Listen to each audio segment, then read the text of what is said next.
What's going on, everybody? This Coach Greg Adams back in here with another YouTube live stream. Shout out to the Coach Gang. And that's you. For being in here, being involved, and being active on this YouTube channel. And welcome back to Wednesday's Facts Over Feeling live stream, where we kick the Mickey 50 facts and we don't give a fox about your feelings. You in here with the Bruce Wayne of this ish, the King of Kings, the King of Content, and the Speaker of Truth, yours truly, the Notorious One, aka Mr. Coach Alini, better known as the Prognosticator, Coach Jadamas, and you're in the Desert Storm bunker with Hollywood CGA, also known as EWF.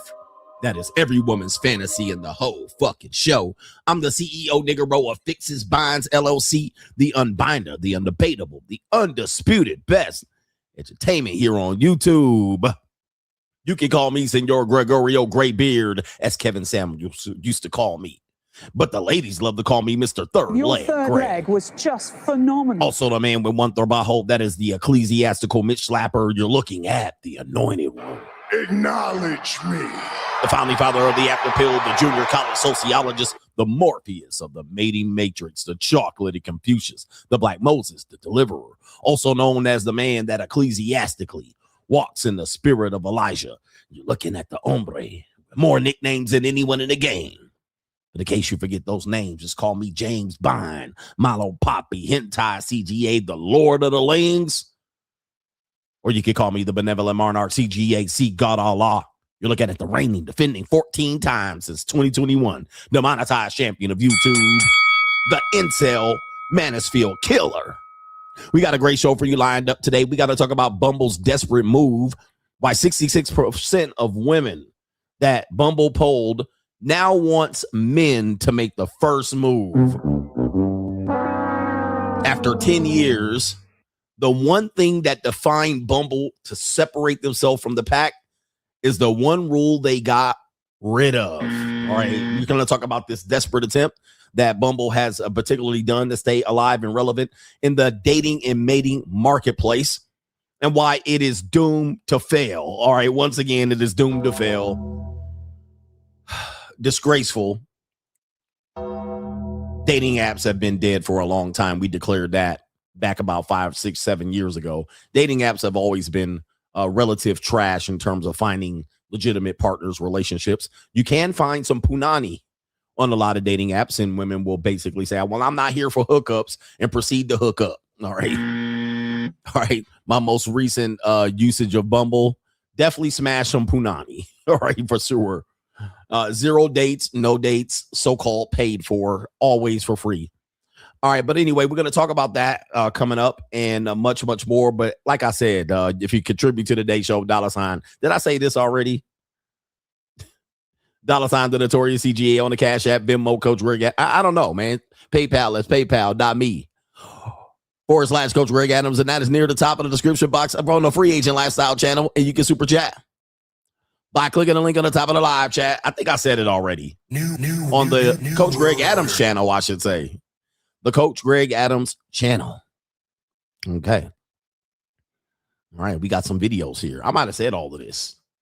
All right, but anyway, let's see if there's any contributors to today's show as we kick off this evening stream. Nice and chill evening stream. We won't keep you long because we damn near went 6 hours on the Free Agent Lifestyle channel. 6 hours. All right, but I like to stream at night. You know, I don't know if you guys know, if you're new to my channel or new to my show, you know, I made my name by streaming at night initially, not during the daytime, but my daytime show ended up being the better time. Shout out to our brother Ray, says, nice show earlier today, Coach. Thank you, man. We hit him between the eyes. Shout out to the dictator, man. We shout out to our brother Ray. We was hitting them monkey simps and them incels right between the forehead and the noggin. Them niggas didn't know what happened to them. All right. They like, golly, tuning into this motherfucker, man. Dissing me and my fat belly and all of that shit. All right. Let me see if there's any other contributors to today's show. Let me refresh over here and then we'll kick it off. Shout out to Q the exec. He was the last one over there. Did I get this brother here? Yeah. This was the last brother over here. All right. Obsession. All right. The women didn't want to choose the bear. I haven't seen the movie, so I don't understand the reference. But maybe this weekend I'll be able to go see. Obsession and then Spider-Man. All right, I got to go see Spider-Man. Anyway, let's lock in to today's show. Should be an interesting one. I'm going to show a couple of videos just to wake you up, and then we'll get warmed up as everybody enters in today's show. Hit the like button so people are alerted. I know people don't plan. I don't plan on going on live, so people don't know I'm here and they're watching other shows and all of that stuff. Oh, Obsession is on Peacock, because I was just talking to someone the other day about Obsession, and they're like, it should be on in a few weeks, and it's now on Peacock. I have it. There's a video of a passive woman possessed by a demon calling her husband nonstop. Can you cover the story? I haven't seen this story. She's possessed by a demon. I think you said passive, and I think you meant possessed. I'm not sure. Of a passive woman calling her husband nonstop. Obsession is an interesting movie. Apparently, if I'm not mistaken, Obsession's producer or director is was a former YouTuber, which is fantastic. Love to see it. Love to see that. He's a former YouTuber and he's moved into Hollywood. All right, he's Hollywood. New world order. All right, maybe I can make a movie. Maybe I can make a movie about the JUCO. Tales from the Dark Side. We're going to talk about Tales from the Dark Side today. But here's some stuff here for It's the Evil World We Live in. It's an evil world we live in. Check this out. You guys know, what do you think about tipping culture? I'm not opposed to tipping culture. I like the tip. Pause. Ladies, I like the tip. But I put more than the tip in. Never mind. This is not even about that. I know we already doing here. Do they have a video? I would like to see a video or something. But it's the evil world we live in. Yeah, the tipping culture. I just actually had stopped at two places, and they used a little kiosk. They punched a little thing in. I went to the juice bar and got me a juice after my workout. Then I went to go get me an ahi tuna bowl after my workout. And every time you pay with your phone or a card, they want to punch their little iPad screen and then be like, oh, okay, hit the button. And I'm like, bro, just touching the iPad doesn't give you a tip. I don't care if you prepare my food. I come from a generation where you got paid for that. So touching the iPad and bagging up my food is not a tip. Okay. But I don't mind tipping if you're bringing me drinks and refilling my damn coffee and asking me if I like tea and bringing me more napkins. And if I drop my fork or my spork on the floor, you come pick it up and bring me a new one. You take my order, you customize it, you smile, you put your cleavage in my face. You know what I mean? I get the, he's just sitting there alone and here comes some titties in my face. You know what I mean? I don't mind looking at a padded bra, a push-up bra, and seeing you walk away from my table and me looking at your ass. Left, right, left. All right, trying to imagine where all the cellulite and the dimples are on your booty cheeks. I mean, now we're talking about tip. We're in tip here, and then asking me how my day was, acting like you like me sitting next to me and shit. You know what I mean? Caressing my shoulder like you at Hooters, resting your cleavage on me and shit. Now we're talking about tip. This is tip territory. I'm not trying to tip you for punching the iPad. I mean, but here's the thing. A lot of Gen Z people that are in their first jobs, they're working their first jobs and they're like, they work at the Shake Shack. And they don't know that you don't get tips for this. Like they have no clue. You have to remember 18, 19, 20-year-old Gen Z, they're getting their first couple of jobs. They don't know that they shouldn't get a tip. So they kind of think you're like fucked up for not tipping them. They're like, damn. I mean, I took your order and shit. I'm about to bag your groceries, nigga. I mean, damn, bro, give me a tip. Like they're not aware because they in their youth. I'm sorry, when they were young, they don't know that we switched to this kiosk. And then they just throw that shit up on your screen. Like they don't know any different. So I can't really blame a person in that age group to be upset that you didn't tip them. You know, because they're like, damn, nigga, like what? You know, that's their reality.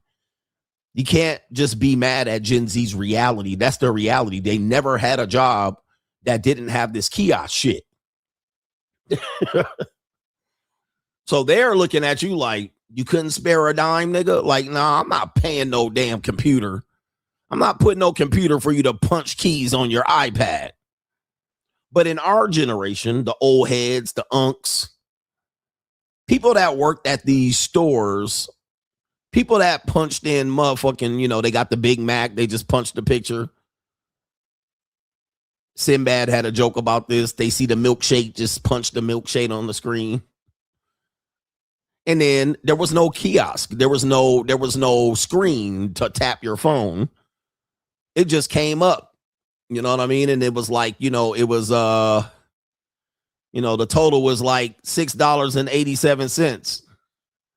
And you wanted to fuck around and get $1 back. So what did you do? You gave them $7.13 or what is it, 13 cents. And you're like, I'm gonna just go ahead and get $1 back. Or something like that, whatever the math is. Math with CGA. And their computer, you know, they already punched in the $7. You're like, here's a $7 bill and shit. And you're like, you know what? I don't want no change. Here's some. And then you completed it so you would get $1 or some shit like that. You know how you do it. And it fucks them up. They're like, oh shit. I thought it was just $7. Now you didn't gave me the extra. I didn't put in that you were giving me $7 and you done fucked their head up. Back in the day, you like, hold up. Wait a minute, hold on for a second. Let me go back. Nigga gotta get a calculator. Wait, hold on for a second. So what do you want here? Why are you giving me this extra change? Well, I just want $1 back. I want 50 cents. I want a quarter. I don't want pennies. You know, old boomer shit. Boomer shit. Shit boomers do. They go in their little coin purse. You know what? I don't want change. I don't want pennies. Here's 37 cents so that you can give me 2 coins back. You're like,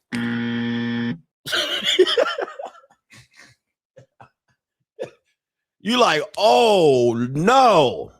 You know, because normally I punch in what it is and the computer tells me on the screen. Now all of a sudden you gave me this extra change and shit, like you getting rid of your change so you get dollars back. I don't even know what we doing. They didn't train me on this.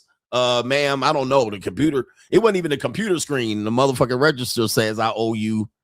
All right, who remembers that? Man, fuck your whole shit up. Like boomers, why you do that to me, man? I'm not here to count. I'm here to scan products, punch this shit in, and then give you your change back. You know, I'm not here for this shit.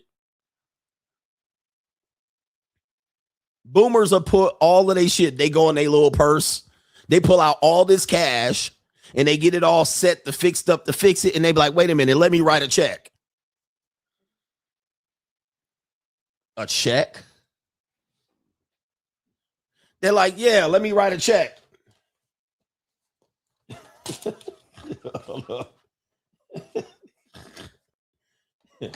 Then they go in their purse. They get their little checkbook. Let me pull this off. They get their little checkbook and they be like, hold on for a second. All right, hold on for a second. They get their little pen and they put their glasses on. They put their glasses and they be like, all right, what's today's date? You like, oh shit.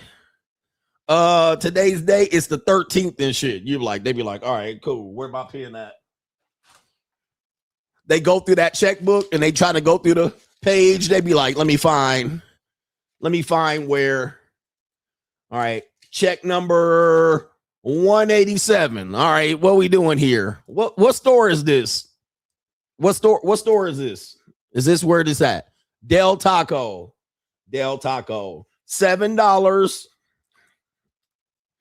and 87 cents. And then I get it, sign it, scribble the sign. They get the motherfucker out, be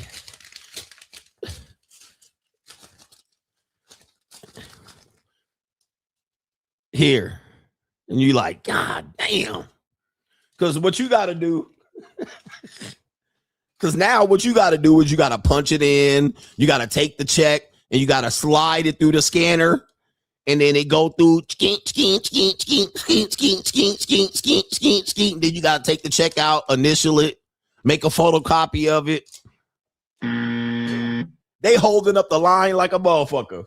They holding up the line. They're like, oh man, people behind you, this bitch done brought out a check. And then she go in her little ledger. And she got to write in. She got to balance her checkbook. And she gonna balance it on site like a motherfucker. Like, all right, let me balance my shit. She got the glasses hanging there around her neck with the chain. Now she got to balance her ledger and be like, all right, January 1st, 2026. Del Taco holding up the line. Del Taco $7.87 right here. Deposit, what is this? Payment fee, and then update the balance. All right, my last balance, $1,987.32. Now I gotta. You be like, if this bit don't get out in front of my line, you like, man, I'm about to destroy this woman. You want to yell at her and all kind of shit. You like, man, get out. What the? Get your old ass out the line. Write me a check for damn near under $10. Man, this should be a crime. You done held up this whole line. Then she got to get her little pocketbook and put all her shit in the right spot. She got to get her pocketbook, put her checkbook, and she got to put her glasses in. She don't even leave the line. Like, push her cart forward, ma'am, so I can start scanning my shit. All right. And she got to put her little shit in her pocketbook. Shit be dropping on the floor. You're like, all along, she floating that check. All along, that check gonna bounce as she pushing the cart away. When are y'all cashing that check? Do y'all cash that check today, tomorrow, or Thursday? Can you hold that check till Thursday? Yeah, can you hold that check till Thursday? I'm trying to do something. I'm trying to move some money. My direct deposit don't hit. Ass nigga. You like, oh.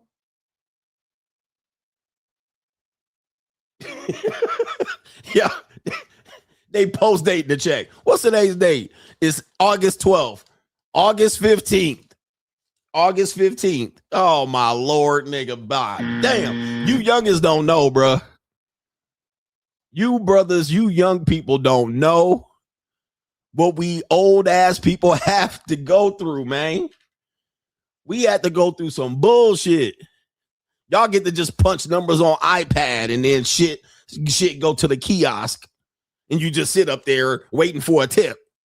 You just waiting for a tip. Give me my 10, 20, 50% for standing here punching numbers in, bro. And so the point of it is, the point of it is, it's weird for old people to see y'all stand there and punch numbers in the kiosk doing very little work and then expecting us. And then they just stand at the kiosk and shit, looking at the screen, putting that pressure on you. And you don't want to, you looking at them, and they just kind of looking.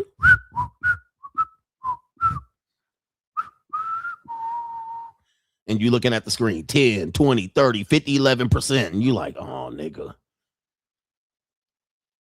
And then you press F for no tip. They like, oh, bitch, nigga. You know, you ain't even give me a tip. Look at this bitch ass nigga. Bitch ass nigga didn't even give me 10% tip. Then I go outside and jump on a Porsche. Vroom. They see me drive by, breeze by in a Porsche. They like, nigga, you couldn't give me 10% tip. Bitch ass nigga. That's why we spit in your food. So it's the messed up thing is that now, since everything's all computerized in AI, the point of it is, this is how messed up shit is. Let me see if I can push this up. Shake Shack allegedly has been exposed for their, see, now they don't even have a person at the kiosk. They just have, because of COVID, and y'all bitch ass niggas that wanted $20 an hour, now they got a computer screen. It's just a computer screen. You just walk in and there ain't no person there. There's just 3 Mexican girls in the back with hairnets bagging your shit up. They don't even know how to speak English, but y'all thought y'all was going to go ahead and get rich in California off fast food service. They fired half of y'all niggas. All they need is the Mexicans in the back that don't even speak. It's just a fucking screen. And what happened is it says Shake Shack's viral video showing price jumping 8% after customer selects no tip at the kiosk. Okay, now this is crazy, y'all.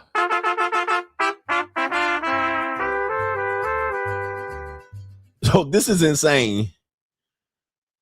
We told y'all niggas, but look, so they're saying a viral video raising questions online about customers who allegedly saw the price of their Shake Shack order increase after selecting no tip on the self-service kiosk. The video shows the classic shakes. Okay, well, let's just see the video. All right, so let's see the video. This is alleged, by the way. My wife says that if you don't tip at Shake Shack, they make it more expensive per item, so we're about to find out. I know. I'll order 2 shakes, it's like 2 4. Okay. See, $5.99. Okay. We got strawberry. We got cookies and cream. Yeah, let's see. And we got vanilla This is what we just with ordered. card.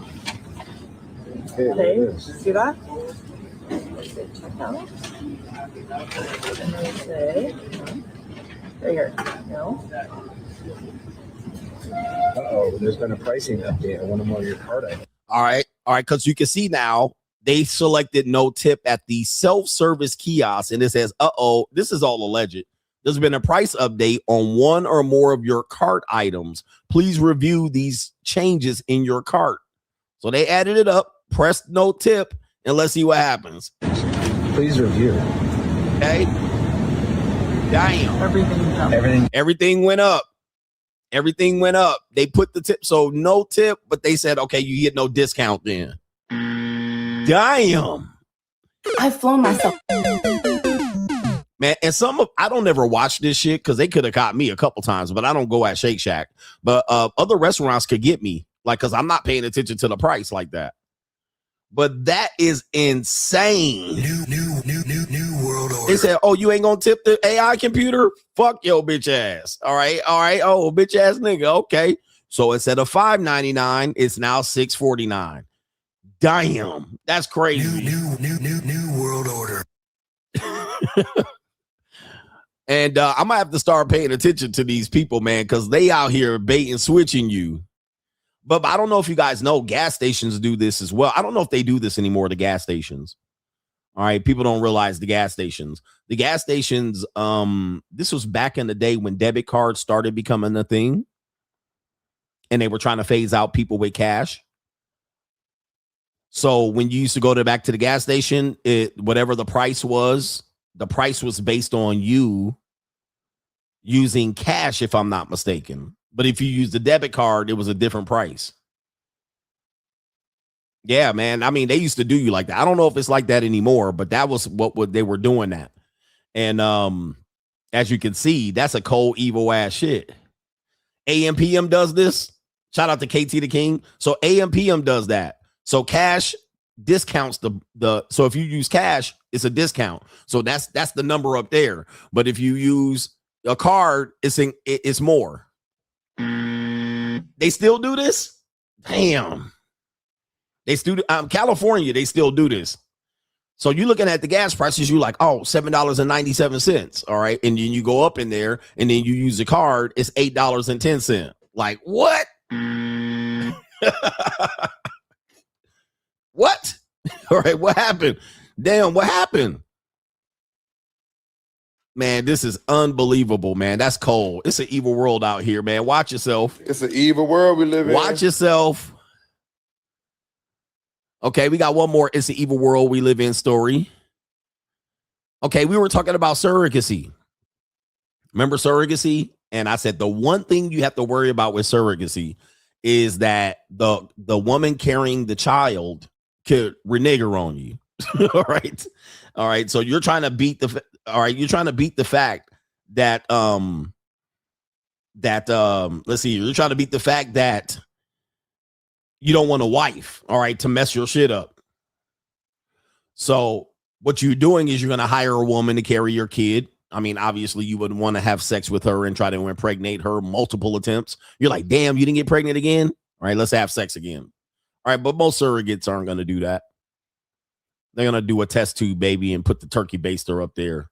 But I would be like, I want to do it naturally and take her ass to the woodshed as many times as I can. Fold her ass up. Be like, yeah. Roar, roar. And then she'd be like, well, it didn't work. All right, we need to have more sex.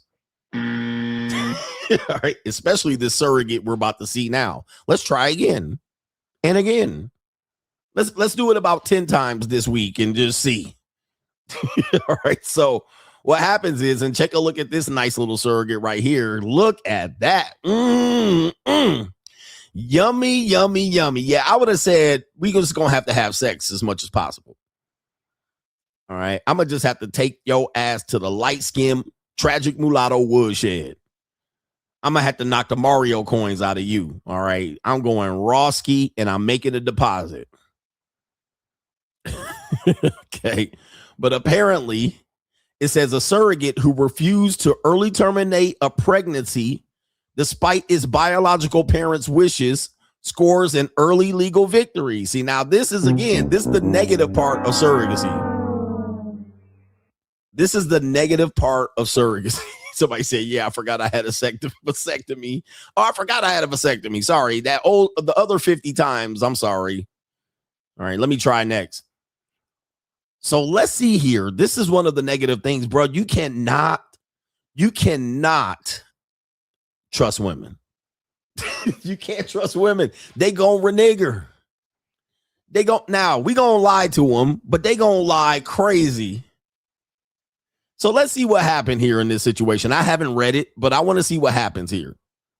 A surrogate who refused to early terminate her unborn baby, despite the wishes of the biological parents, has scored an early legal victory in the case just weeks before her due date. McKenna West, an Alaskan nurse, not a surprise, is set to give birth to the fetus she named Gabriel. How you naming the kid? All right, I guess we're going to find out. But during her pregnancy, Gabriel, was diagnosed with the severe but treatable heart condition, hypoplastic left heart syndrome. Is there anything more on this fucking story? I mean, that's it. Y'all just left us hanging. Let me see here. Let's go to the New York Post. So apparently the kid was sick. All right. So the kid had a condition and the parents probably were like, well, we don't want it no more. Get rid of it. All right. So let's see if we can pick up the rest of the story here. All right. His parents, Gabriel, the child's parents, we're going to put it up on the screen. His parents, their name is Nasheen Gilkar and Omar Ahmed. All right. It sounds like, if I'm not mistaken, those are Iranian names. All right. Iran. I might be wrong. Persian or Saudi. I mean, Persian or Middle Eastern. It might be two men, but Nasheen and Omar could be Africans, but it could be two dudes. I was right on. I was thinking at the same thing. It could be two Duke shooters. Could be two Duke shooters. Because I don't know what Nasheen is. Nasheen seems like a female name, though. Let me see if we can pull these niggas up. All right, we doing it live too. Okay, let me see if we can put an image of those people up. All right, I'm Googled them. I don't see nothing. I see the woman. The woman in this situation comes up, but we don't see the other ones. Let's see here. According to the story, it says the parents there called on West to seek an early termination of pregnancy, but she traveled to Texas, where she will be recognized as the birth mother under state law. Damn. That sounds like she planned that shit out. She planned that shit out. The Texas Attorney General filed a petition to urge doctors to save Gabriel and give him a life-saving care when he is born and stop him from being taken out of the state. A court granted the petition Tuesday, and it states, upon the child's birth, medically indicated stabilizing and life-sustaining care shall be provided to the child pending further order of this court. No person shall withhold, direct the withholding of, or obstruct or delay that care upon the child. This shit jumping around. Where did it go? Oh, upon the child's live birth and pending further order of this court. No person shall remove the child from the hospital where he's treated or remove the child from the state of Texas. Good Lord. Lawyers for these two people have not commented on West's legal victory. And let's see here. Newborn diagnosed with this particular condition requires surgery almost immediately after birth in order to survive past their first week. All right. And now, like I said, I would take this woman to the woodshed. We definitely practicing birth.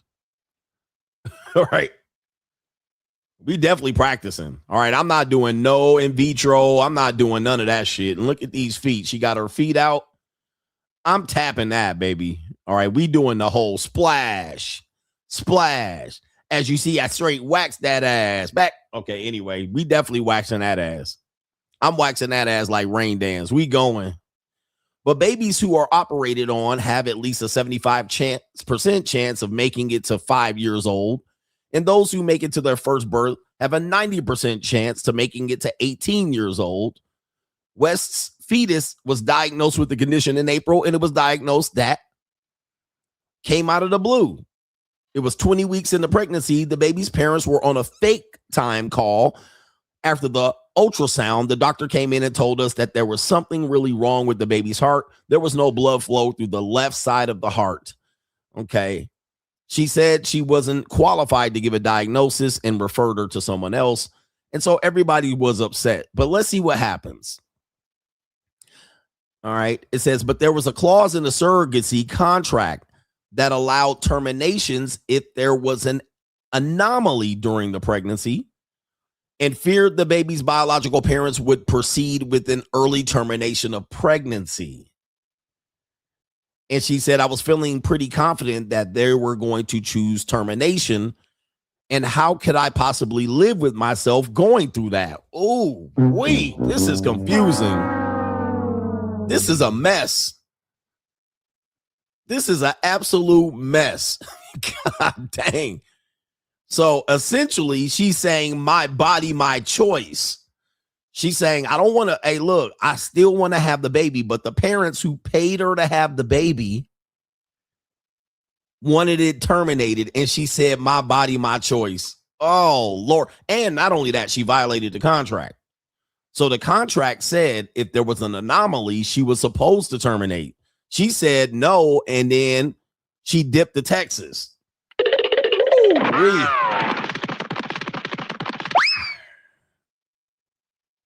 ladies will bait and switch your ass. God dang. And now they had to go to court. And here's what's worse.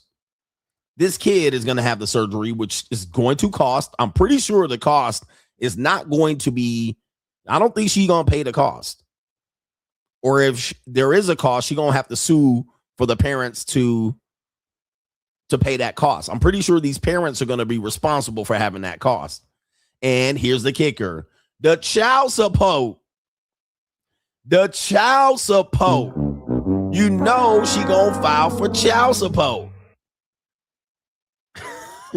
And she going to move back to Cali and get that child support from them parents who wanted to terminate the pregnancy. Somebody says the parents will not be responsible. She breached the contract. Okay, Slim KG says because she, well, are you sure? Let me see if this is in the story. Are you guessing? Are you guessing or are you sure? All right. What is that famous quote right here?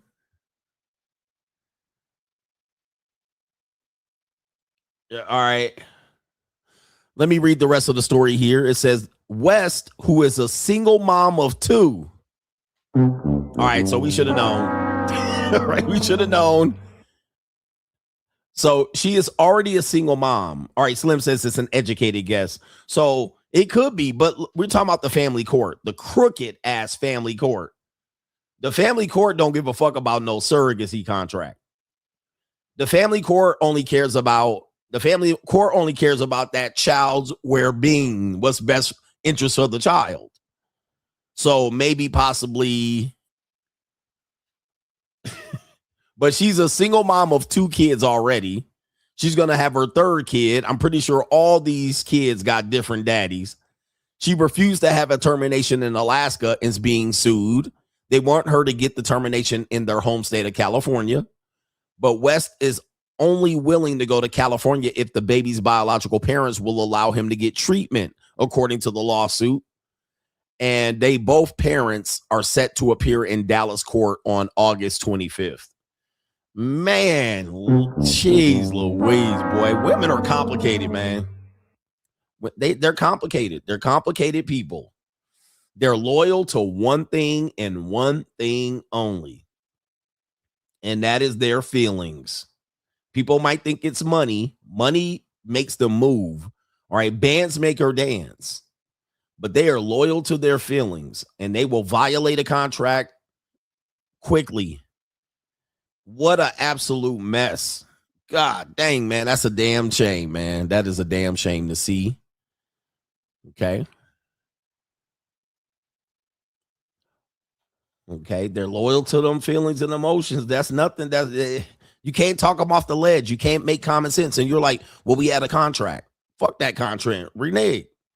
Renege the contract. All right, we got a contract. You signed.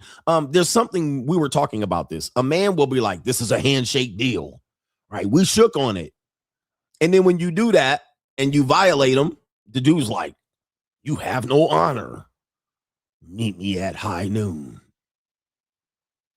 Meet me at high noon. Niggas done dueled and brought out swords, and they done took 10 paces and turned to the right. Like, they done tied themselves together with one knife, like Beat It video. Nigga, oh, hell no. Nah. They got one do-rag. They got one handkerchief tied in one arm and a switchblade in another. They done took their gloves off and slapped you over the face like Bugs Bunny. Nigga, what? All right, this nigga. All right. Squaw. On guard. Why I oughta? We shook on it. We looked in their eyes. This is a man's rule. You need to be a man of your word. You promised. You know, that's how men work. Women be like, well, I changed my mind. Dudes will fight to the death for some shit. All right, what? I know you didn't. I know you did it. We shook on it. We had a beer. We had a couple of beers. We shook on it, and that's the contract. You're not going to back down on your word. Oh, you filthy scoundrel animal ass nigga. That's how men handle shit. We have to be, but a woman will be like, well, I changed my mind. All right. I said it, I agreed to it, but not anymore. All right. And you're like, well, you signed your name right here. This is a name. You agreed. You were smiling. You consented. All right. You signed right here. Is this your fucking signature? Is this your finger thumbprint bit? Well, I don't care. She'll take the contract and tear it up. It don't exist no more. See, I tore it up. God damn. You like, well, we have a copy of it. That's not the actual real one. That's a copy.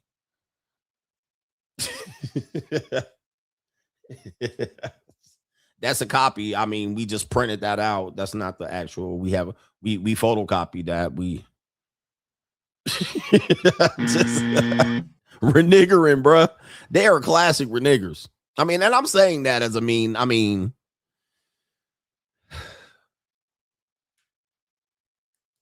they be at the damn cell phone service. They be at T-Mobile. They be at T-Mobile. You know what they do? They go up in there. I don't know what happened. My phone had been off for a couple of weeks, and I don't know what happened. I had paid. I sent the payment on this date. They don't got no receipt. They ain't got no screenshots. They ain't got no evidence. I paid, and I put it in here, and I put my debit card in there. And then when I got my child support, my welfare check, I went in there and paid. They be in there lying their ass off. They pull up their account. Let me see here, Mrs. Jenkins. All right, Mrs. Robinson, Mrs. Jenkins. Oh, Mrs. Jenkins, yeah, we haven't got a payment in a couple of months.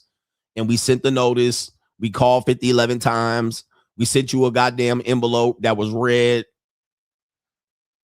You know, we sent several red envelopes. We knocked on your door. We sent the motherfucking postman to your door to get a signature. You didn't open the door. And they be like, not me.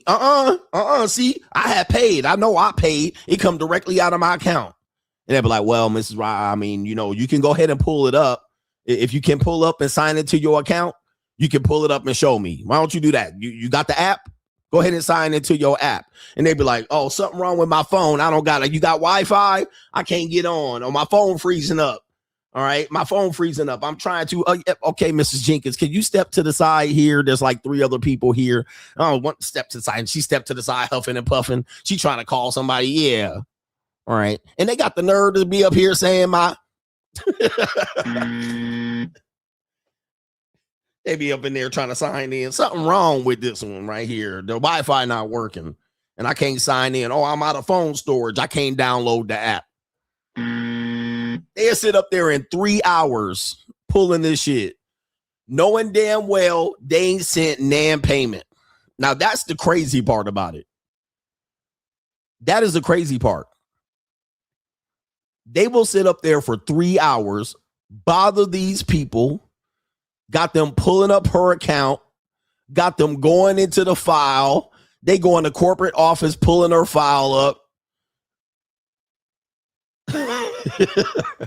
Sit up there huffing and puffing and pacing, you know, pacing around the office and giving people dirty looks. Bitch, you could have just paid. But what they're trying to do is get them to be like, well, all right, we'll give you a month's credit. All right, yeah. Yep, getting the manager up there, the assistant manager, a big fat Mexican chick, come out and waddle out the back office with her big ass shirt on. It looked like a goddamn blackout curtain in a hotel. This bitch waddle out with them black pants tight wrapped around the legs and them goddamn ballet shoes on. Bitch waddle out. Her hair all permed and curly. Smelling like nachos and guacamole. She walk her fucking ass out and waddle out there trying to be nice to her and shit. Want to cuss her out. I'm like, what the fuck are we doing? What the fuck are we doing, bro?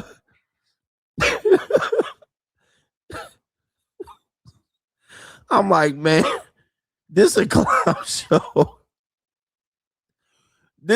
I'm like, let me off this earth with these people. What the fuck is going on? Let me off this fucking these people ain't shit, bro. Why am I in here? I should have got to the point in life where I can avoid these motherfuckers. But I just wanted a new iPhone. I was like, oh, the new iPhone came out. Let me pull up to the fucking store. And I got to see these fucking losers and morons. I'm like, oh,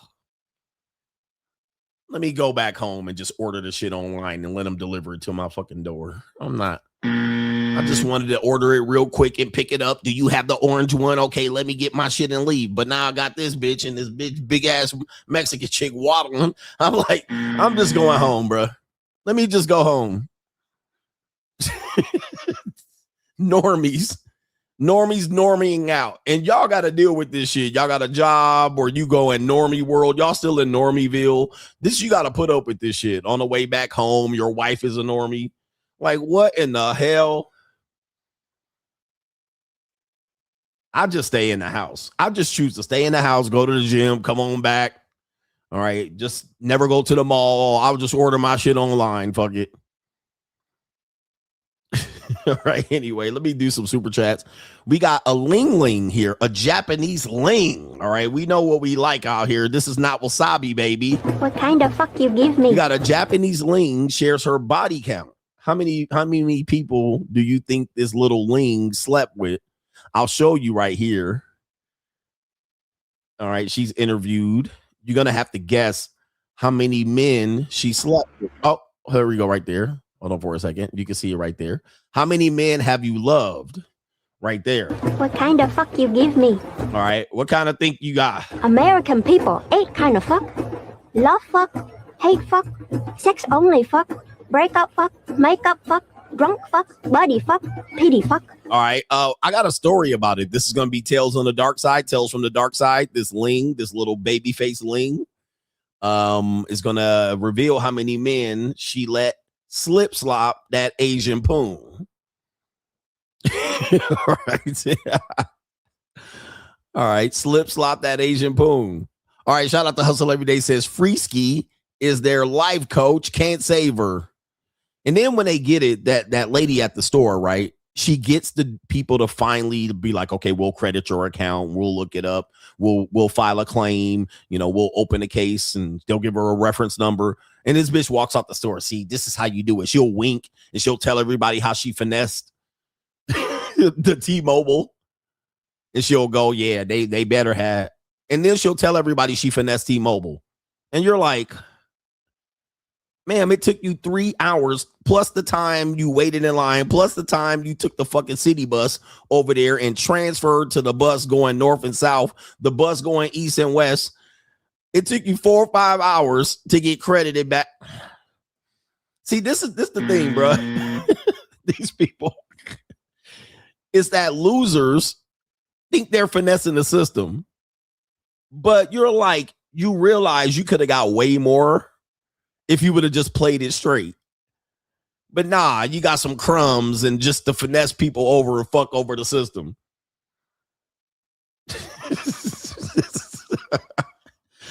Oh my God. I finesse them. See, this is how you get people to do shit and not pay for it. Free niggas. Like losers.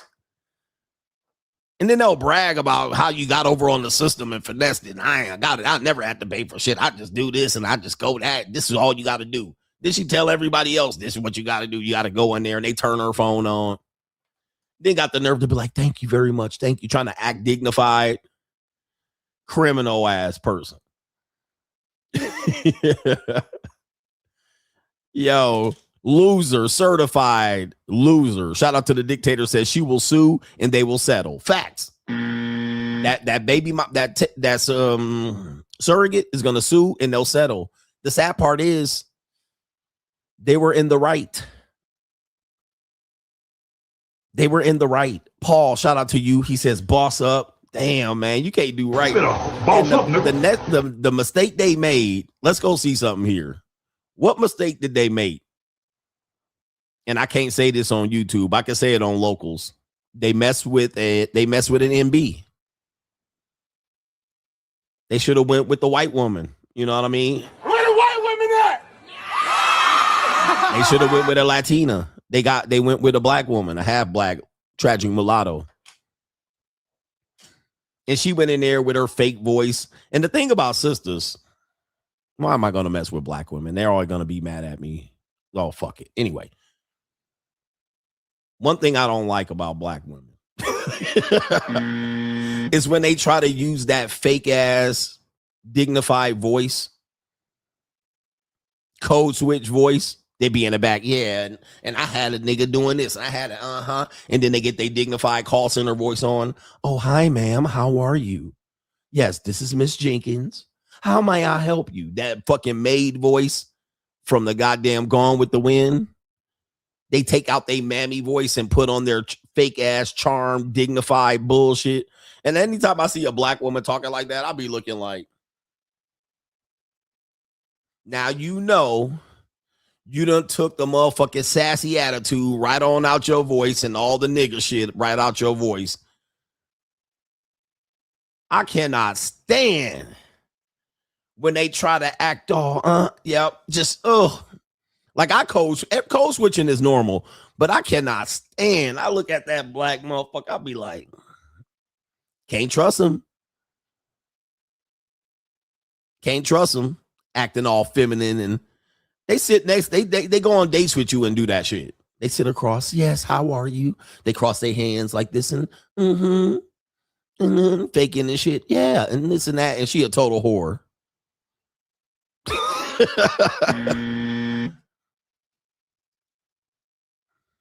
All right, anyway. Sitting up there all holding her fucking wine glass with the fucking stem. Like she done took a class and shit. And all right, I got my shit by the stem. She holding it up and dignified and swishing it around. They give her a little sample. She act like they know what they doing. She smell it. Oh, this is a motherfucking, yeah, I smell the motherfucking cinnamon in the barrel. This shit is from France. All right, this is the champagne from France. Pretending to be a lady sitting there with her legs crossed with her fucking high heel hanging off the toe. Yes. All right.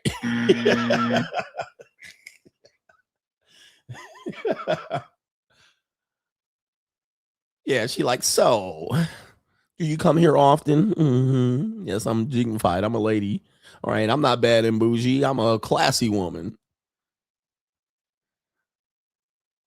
Sitting there with her fat ass legs trying to cross over the other one. Anyway, why are we doing this? Sisters didn't do nothing. Ladies, what do we do, man? Look. When was the last time you were in when was the last time you were in Paris? All right, I was having a cup of coffee at one of those one of those little cafes, having a croissant. All right, sitting there on the corner, watching the traffic, watching people go by, drinking my little coffee. I was in Paris, France. All right, but then she like this. I've flown myself to Paris. I've done Greece. I've island hopped. I've done all of that.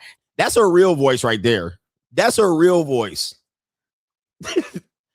When she stopped code switching and she get all sassy. I've flown myself to Paris. I've done Greece. I've island hopped. I've done all of that. That's her real voice right there. This is her real fucking voice. And graduated from college with my bachelor's at 20 with a degree in communication sciences with an emphasis in speech and language pathology. Yo. Anyway, sisters, did y'all deserve to get smacked? Did y'all deserve to get this one right out of left field?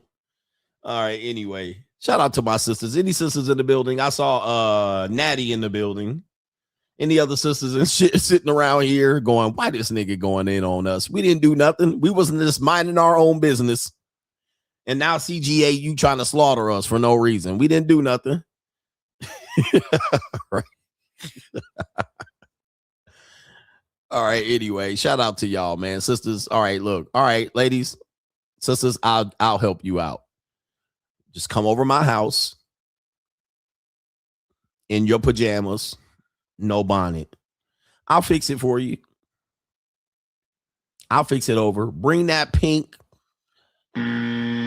slippers. Just come over in your slippers and your bathrobe. Come over in your pajamas. All right. Come to the door. I'll fix it for you. Anyway, shout out to Brayon, Officer Brayon. Coach, I just walked 6 miles while wearing a 40-pound weighted vest, and now it's time for my gym workout. Shout out to you, Coach. Give me 2 more months, and I should have my 6-pack. Get into it, man. Let's go. Get into it. Congratulations, man. That's hell of a warm-up.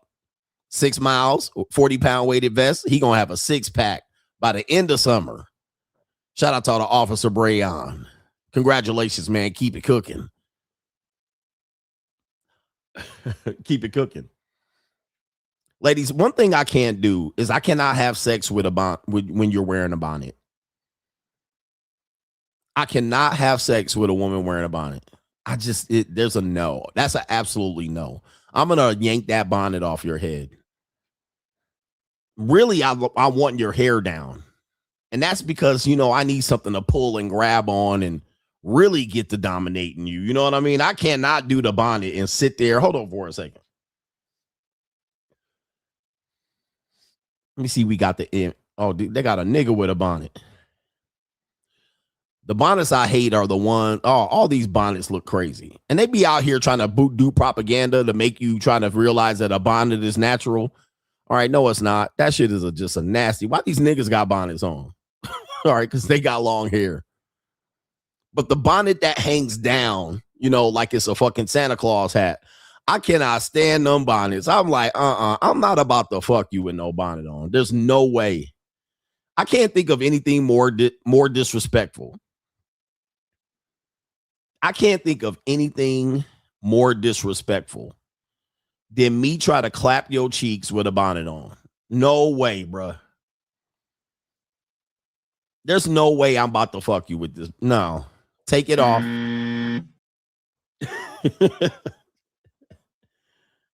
Take it off. This is not sexy.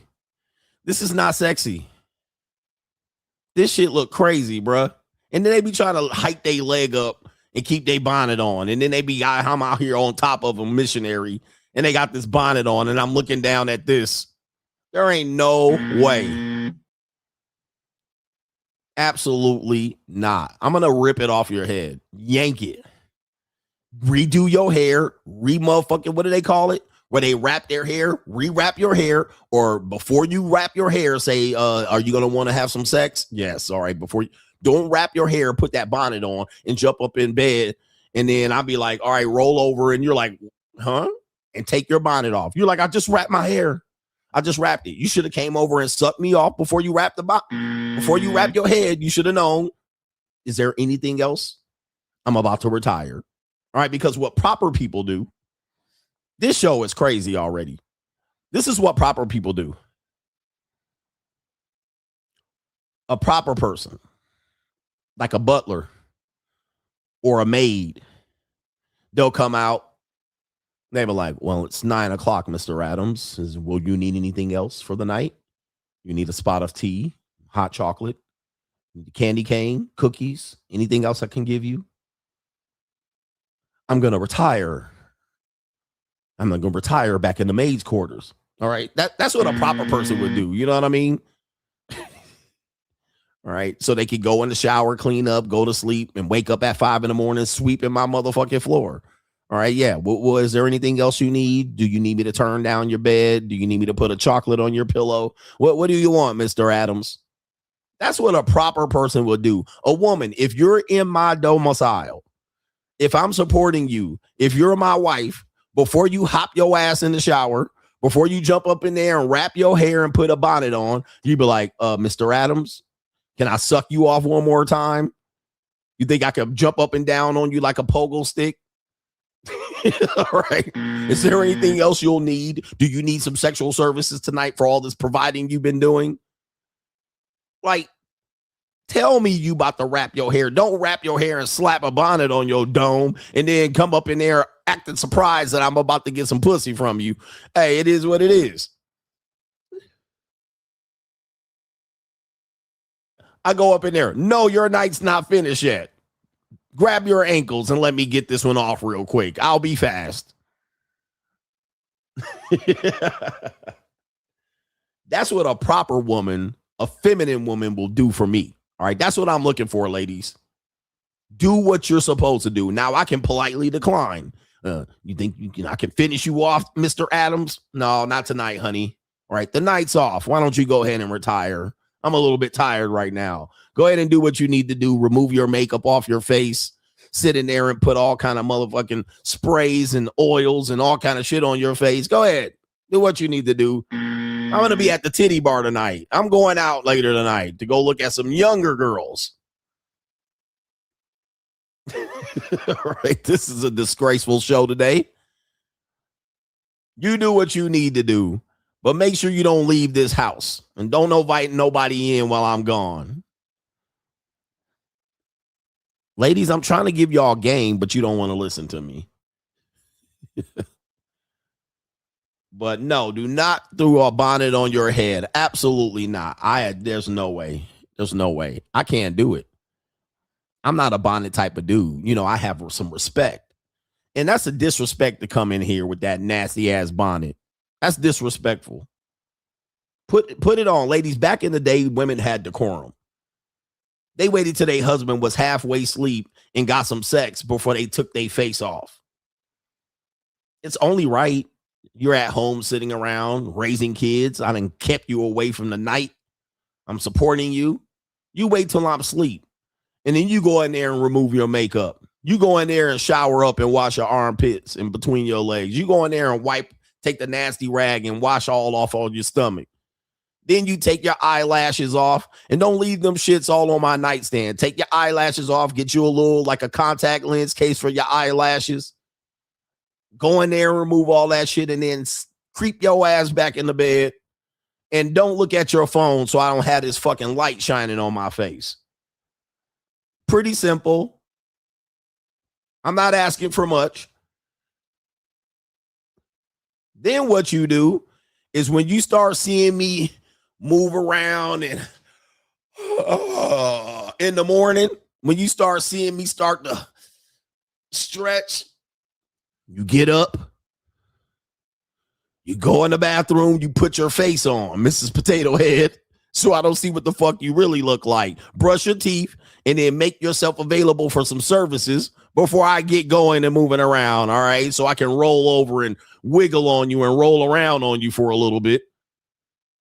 Then after I'm done, go crackle some bacon while I'm in the shower. Get the bacon up there going. Get the Baconator going. Scramble some eggs.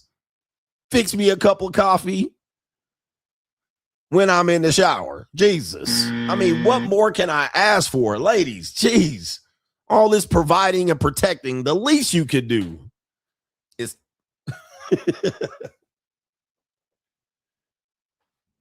the least you can do.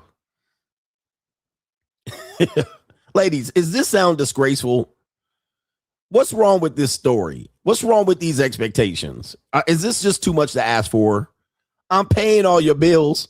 You living in my house rent-free, saving your little goddamn call center money.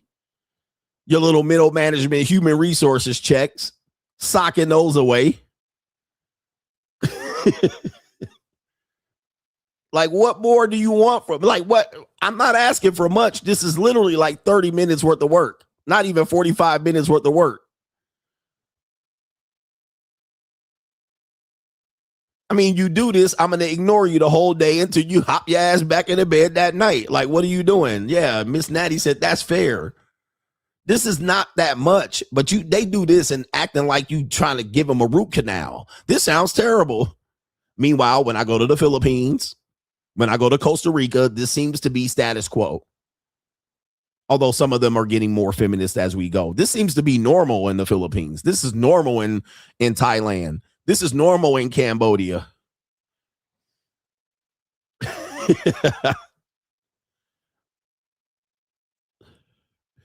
Somebody said I'm unreasonable. Like, this seems to be normal. Like, that's some shit that they would offer and be like, well, don't get up. Look, I had this Ling Ling Juco, Tales from the Dark Side. I had this Ling Ling Juco. And she was the sweetest girl.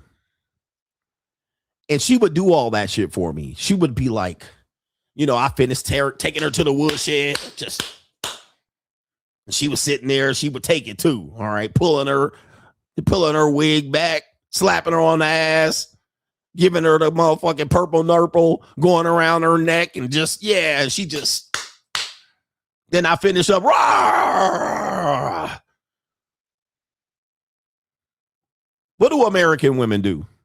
American women be like sitting there all paralyzed and shit, ready for you to get up and get the wash rag. All right. Then you got to slide off the bed, fall on the floor, get your legs back in order. You walk in on roller skates to try to get to the bathroom and get the wash rag. You standing there like,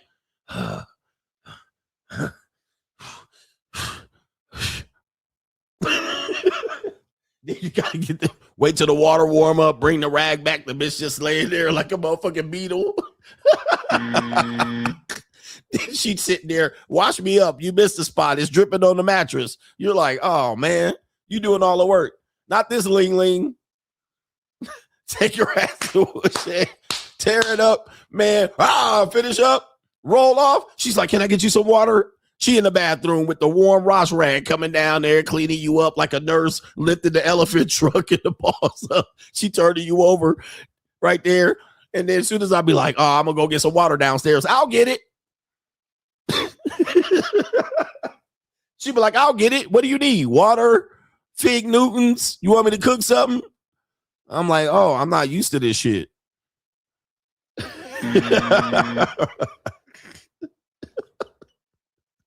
I'm like, I'm not used to this. I'm like, yeah, bitch, go get me some water. Why I oughta? Now you start abusing her, and she was being nice. Go get me some water and hurry up. Make it cold. Put 2 ice cubes in it. All right. And you're like, all right. And she's like, damn, man, I was being nice. Now you're getting abusive for no reason. All right. Anyway. Like, I'm the man.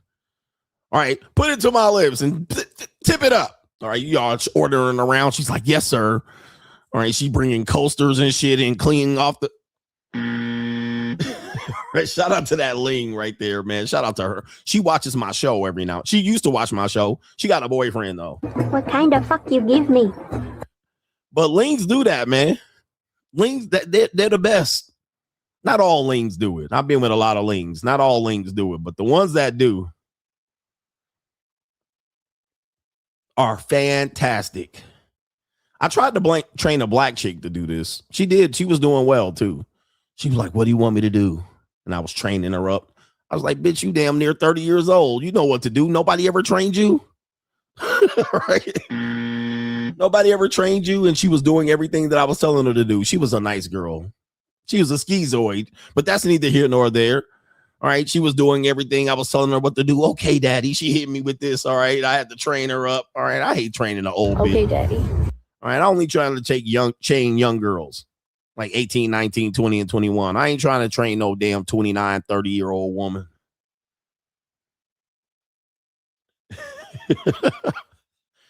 Oh, man. Shout out to Tech Groove. Says a 911 cop responded at an incident in Key West, Florida on March 11, 2026. And the cop I think it says the cop came to a husband calling if his ex-wife leaving demonic voicemails. And she's with his kids. If you search it up on YouTube, is under this psycho ex-wife leaves husband disturbing phone calls. Okay, I'll check that out. And more than likely, I'll try to see if I can talk about that. I do see the video, police cam. All right, the one thing, ladies, if you deal with me, shout out to you, man. I'll check that out. If you deal with me, it's daddy. Get him daddy season. Get him, daddy. All right, we are not equals. All right, technically, legally, we're equal. All right, but you're a baby girl. All right, I'd be like, good girl. All right, do you like what daddy did to you today? Get him, daddy. And women eat that shit up. They love that shit. Okay, daddy. They love that. Now, old broads and skeezers, some try that. Some old broads be into that shit. Just depends. But it never hits the same. I'm like, you old, though. Like, you can't be calling me daddy in your 40s. Get him, daddy. All right. Like, you been a good girl for daddy today? Okay, daddy. All right. You want your reward? That's how I do. That's all my relationships. I don't want no equal partner and a woman just speaking to me for no reason and shit and just be telling me to do shit. Now, did you balance your checkbook? Did you go on down there and make your doctor's appointment? You know you got a dentist appointment on Thursday. I don't want this woman. When was the last time you went and got your colon checked? I don't need no bitch like this. You know, I got nurses for that. I pay doctors and women that, you know, men and women that, you know, I got private concierge service. Yeah. I don't need no woman in here. Now, you know, no, shut up. Just mind your business. This is none of your business.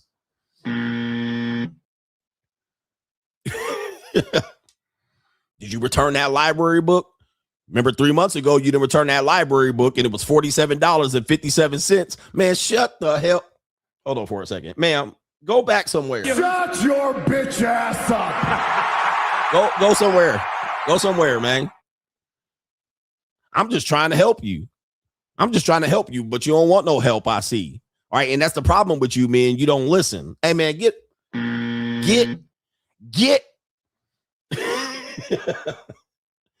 Those type of people, I don't like them type of women. Silence, you fool. But I need some, you've been a good girl. Daddy's going to do something special for you. All right, daddy can't wait till you get home. Put his hands around your neck. All right. All right, I'm going to give you a special. I'm going to use 2 hands tonight.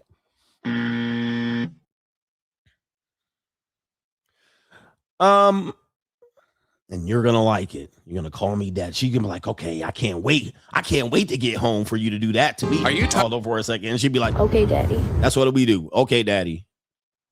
Because I'm daddy, man. It is what it is. Okay, daddy. All right.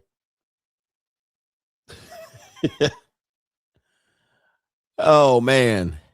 Ladies, so that's the only type of shit I'm looking for. All right. I'm not looking for no equal partnership. Shout out to Jay Free Agent, says, CGA, thank you for the wisdom. I have a book and it's called, he says, I have the book in Getting on Money Mindset. I messaged you months ago when I was sleeping in my car. I'm dedicated to bossing up.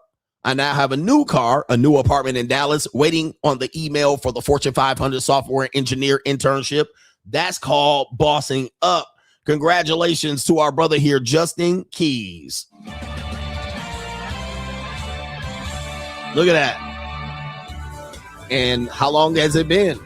Months ago. Sleeping in his car. Now he has a new car, a new apartment. He done bossed up. That's our message over here, brothers. That's what we doing. Boss up, And he's looking for a software engineer internship.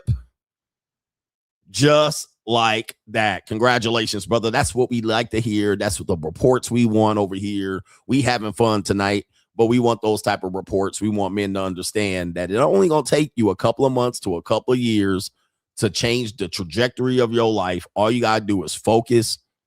I want to hear about I get it for free. None of that matters. We're trying to get ourselves to another level, continue to transcend and elevate at all times. That's what we doing.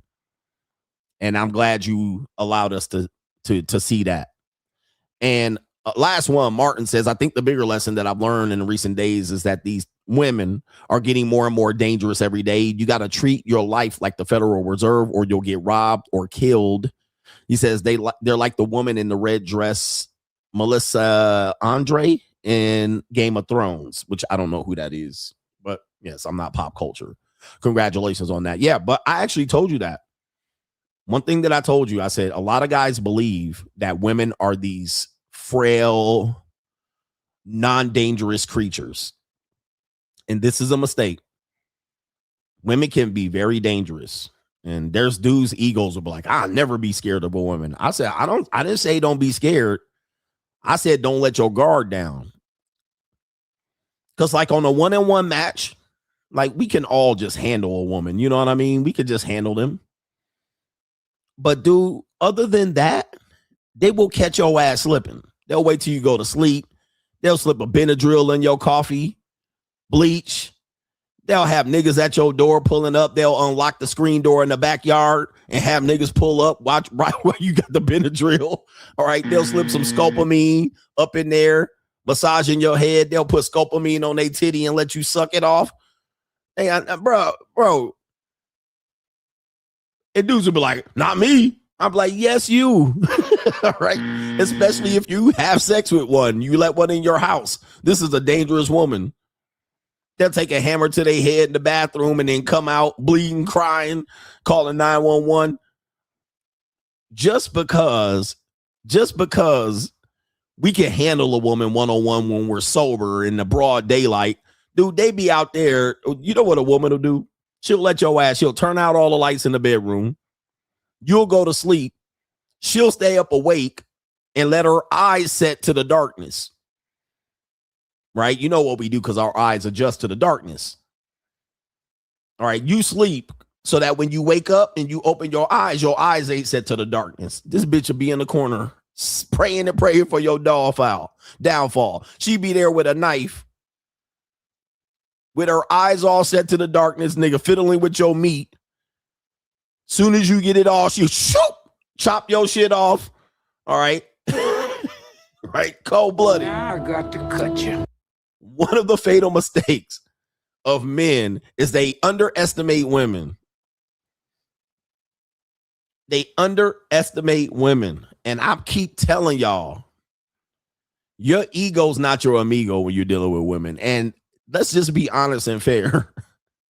Where's some women? Where my ladies at? Let's be honest and fair. If women were if men were so much better than women, why are women still here? Answer this question.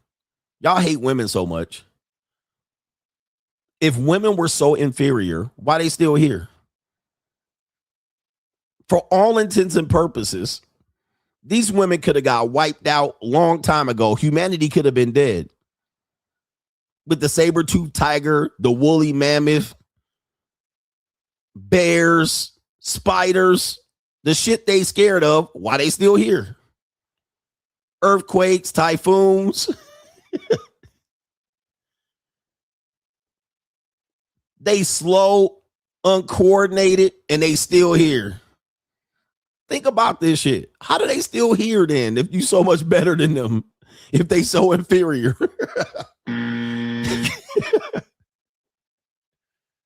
Right?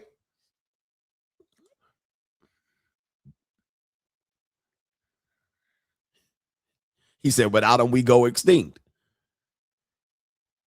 Exactly. They are good at surviving. They see motherfuckers get wiped out by a flood, and they be like, damn, all these people got wiped out. She done made it by hugging onto a tree.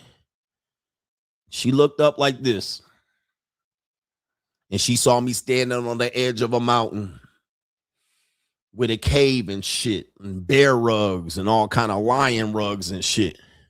She looked up there. She said, I bet you if I put my mouth on his meat, I'll survive the next flood.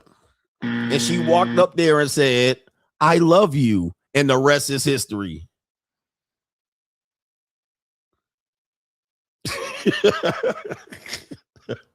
The rest is history. All she had to do was like lie on her back like, meow, I love you. And she survived every flood after that.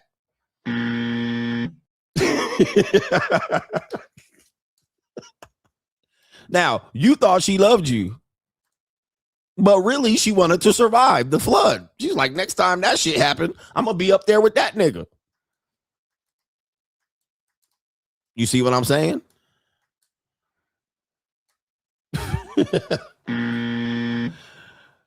It's that simple. It's that simple. I just got to tell him this and put my mouth on that and I survive. Simple. When I see a spider, she just run out and be like, ah! And then you kill the spider. She survives another day. And then at the end of the night, she'd be like, you're my hero, ass nigga. And then simple. They had to do that for like the first 300,000 years. Now all of a sudden they're like, we're a boss, babe. We can do it ourselves. We can make our own money. And they go out there and they try, fumble, fall. They're suburban neighborhoods. Ladies, I'm going to give you all a secret. Ladies, press 1 in the chat. I know there's 10 of you in here, at least 5. I'm going to give y'all some facts. And then I'll do the main event. We'll get that link up here. I'm going to give y'all some facts real quick. I'm going to give you a fact. Because sometimes women be manipulating other women. They be out here acting like they making their own money and really they kind of escorts or sleeping around and shit like that. But I'm going to give you another fact of how women get manipulated. Here, ladies, you want to hear it? You want to hear it? Do you guys know that in suburban neighborhoods, I'm talking about upper crust neighborhoods like Newport Beach, Corona Del Mar, Laguna Hills, Laguna Beach, this type shit. There are women that y'all be like, she's so fierce, she's a boss and shit like this. And she'd be like, she has a boutique, she has a candy store, she has a hair salon, you know, and be like, damn, she started a business. She'd be at the Chamber of Commerce taking pictures of motherfuckers and be like, networking. I want to be like her. 50 years old. She'd be at the black tie affairs and the whole muckety muck shit, right? And you'd be like, she is really a go-getter. And she goes home, she's raised kids, they're about to start college and shit, and her husband's all satisfied and shit, he all happy. You know what's happening there? I'm gonna tell you what happens. A lot of women think that these women are successful. Miss Shapiro. But you know how that shit goes on. When you find out how that shit goes on, and the husband be out there at the Chamber of Commerce just walking around, or he'd be at the boutique grand opening, grand closing, and they'll be like, look at her man supporting her in her endeavors to be an entrepreneur and shit. And she's so successful. She got like 50 bitches in here looking at $200 dresses. You know how they do this? I'm going to tell you, because y'all don't be around white folks and uppity mug. I was around these people for like 20 years. The way they do this is their husband is the successful one. Their husband is the successful one. He's successful. He's been making $250,000 a year for 40 years. Right? Let me see here. My son messaging me.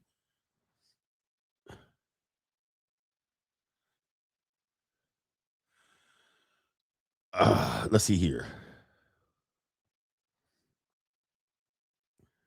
Let me see here. I'm going to tell you right here. You know how he does this? That man is paying for her business, and her business makes no fucking money. That business loses $20,000, $30,000, $40,000 a year or a fucking month just on rent. That business makes no money. She don't sell no swimsuits, no boutique dresses. Because trust me, I've been to these places and I've been to these fucking boutiques and I seen the husband. And he writes that shit off on the taxes. That motherfucking store is open for 3 hours every other day. He said it's his WNBA.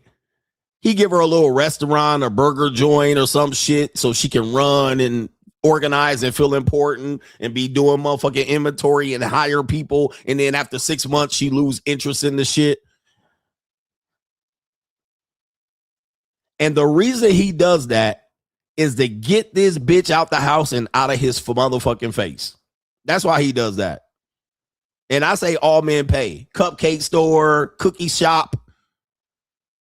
He want her to get the fuck from his face so he could go fuck young bitches at the Fairmont. Because if he don't finance this failing, flopping ass business, she gonna be all in his motherfucking business, preventing him from getting his meat fixed. This nigga want to play a front nine and a back nine, and he willing to pay a loss of $20,000 a month to get her out of his motherfucking face. I'm giving you the cheat code. I'm giving you the cheat code.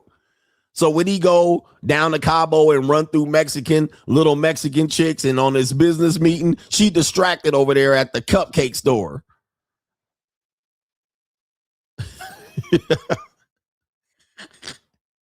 I'm just telling you.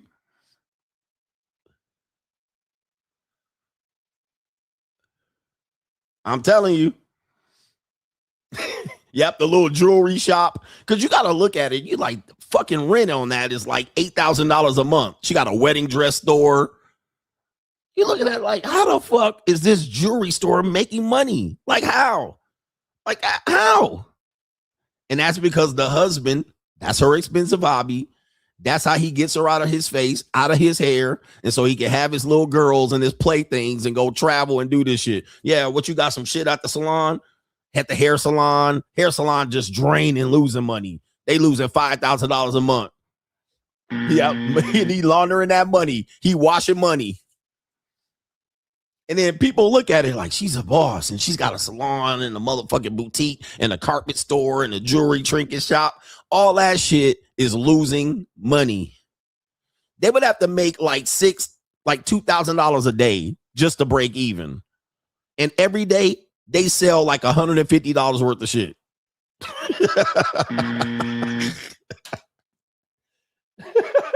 Right? And he don't ask no questions. He don't ask no questions. How was the salon today? How was the motherfucking bakery and the bread shop? How was that? How was the cookie store? Yo, I'm giving y'all the cheat code. And then women are like, she's so brave and she's so a boss and she got all of these businesses. She's got 50 businesses. She got a jean store with bedazzled motherfucking pockets. And then they ain't making no money. She got a bikini line, ain't making a goddamn red cent. They fall under somebody. It's the WNBA. It's a WNBA NBA model. Who think I'm lying, bruh? Yep, she jumping her Range Rover. Didn't bust one sweat. Didn't bust a sweat bead on her head. Open for 4 hours a day. Didn't sell shit. Grand opening, grand closing. Yep, yoga studio, Pilates studio, getting fucking ran. All right. They ain't making no money, ain't breaking even at all. And then people are like, oh, she's got a Pilates studio, no profit. Some of his JUCOs work at the goddamn Pilates studio. Hey, go ask my wife. Yeah, she'll put you on and give her a job. He go in there and fucking recruit his JUCOs on the Pilates girls that his wife hires. He'll be like, hi, young lady. You're new here. What is your name? Maddie. Hi, Maddie. What are you doing here? What's your plan in life? Uh-huh. You're going to Stanford next year. Wow, that's incredible. You were on the swim team at Corona Del Mar High School. Oh, hi, Maddie. Uh-huh. She walks away. He's looking at her. He's like, oh.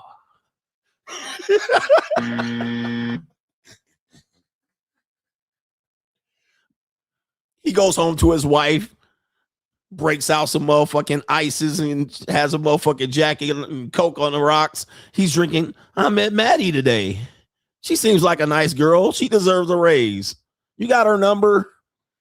I need to call her. I told her I would give her some information about somebody I knew on the dean at Stanford. Yeah, I need Maddie's number. What the fuck? All right. Somebody says, Coach just described my entire Greek Orthodox church community here in Scottsdale. Coach, don't miss, bro. Shout out to Slick Nick. People think I make this shit up. People think I make this shit up. I'm telling y'all the God's honest truth. I'm giving y'all the cheat code, bro. Shout out to our brother Slick Nick. Right? I'm giving y'all the cheat code. Dudes thinking they're getting it for free, and I bet you the pool boy hitting. Bro, when you got big money, you make moves like that. You get you a little white facade ass wife, little busybody ass bitch. Okay, nosy ass bitch. Go get you a boutique. Here, you know what? I'm thinking of starting a bikini boutique. I got you. All right, what is it gonna cost? Right there. All right, and she gives you a little business plan, and you're like, yeah, all right, that makes sense. You plunk down the money. You do all the rehab and shit and pay all the rent for 8 months so they can rehab the shit how she want it. All right. So she can do her little 5 bikinis she made and put them shits in the goddamn display window. You just hemorrhaging money. He says, I'm the GOAT in this space, no question. Shout out to you, man. I appreciate you, Slick Nick. Man, y'all have no clue. And he paying all the bills and she fucking the pool boy. Yeah, he gives a fuck, bro. He don't care. She just for pictures and shit on the mantle. David ESQ says, hey, Coach Olini, thank you. He says, for that flower cheat code earlier, the inexperienced maggosphere could never dispense high quality game like that. And I'm pretty sure these manosphere maggots are going to be telling niggas to do this shit. Hey, watch. Go look at their shows. I guarantee you they're going to say, you send her flowers. Watch. Some manosphere maggot ass nigga going to be saying my flower shit in my email shit. I bet you. And they're going to be like, we don't even listen to CGA. Watch. Watch. And they ain't going to mention my motherfucking name. You know it's going to happen because every time I say some shit, they repeat it and act like they didn't listen to me. Like, get the fuck out of here, bro. All right. Shout out to our brother Justin Keys for making it. Let's do this. We got a couple stories. We got this one right here. We have this Ling Ling. This Ling Ling, they asked her this shit looking like AI, but we'll play the video. There she is right there. How many men have you loved? What do you think her body count is? How many men have you loved? This little Japanese Ling. Little baby face Ling. Is she AI? Is this real? All right, here we go. 今まで何年ぐらいの男性とお付き合いしてました？でも3人ぐらい。All right, she said 3. もし答えたくなかったら答えなくていいんですけれども、肉体関係を持っ All right, she said hi. Hi. た男性もイコールですか？イコールって付き合う。付き合った3人とあ、イコールです。同じ数ですか？はい。今まで3人。あ、そういうこと？うんうんうん。あ、それは。Man, I love my motherfucking Lings, bruh. All right, I love Lings, man. What kind of fuck you give me? They the best with their little feminine ass voices and shit. 違うんだ。どういうふうに？ All right, so it's not 3. It's more than that. 違います。どういうふうに？うん。じゃあズバリ何人ぐらい？ All right, so how many men not have you loved? But you know, Japanese is a polite society. They're not kind of outlandish like Americans and all nasty and degenerates. They're degenerates, but they don't do it out in the open. All right. In America, we do shit out in the open, all degenerates and nasty. They got a polite society. And she's like, how many men have you loved? And she was like, 3. And they were like, nah. We're talking about, like, oh, that many. Oh, let's see how many it is. Here we go here.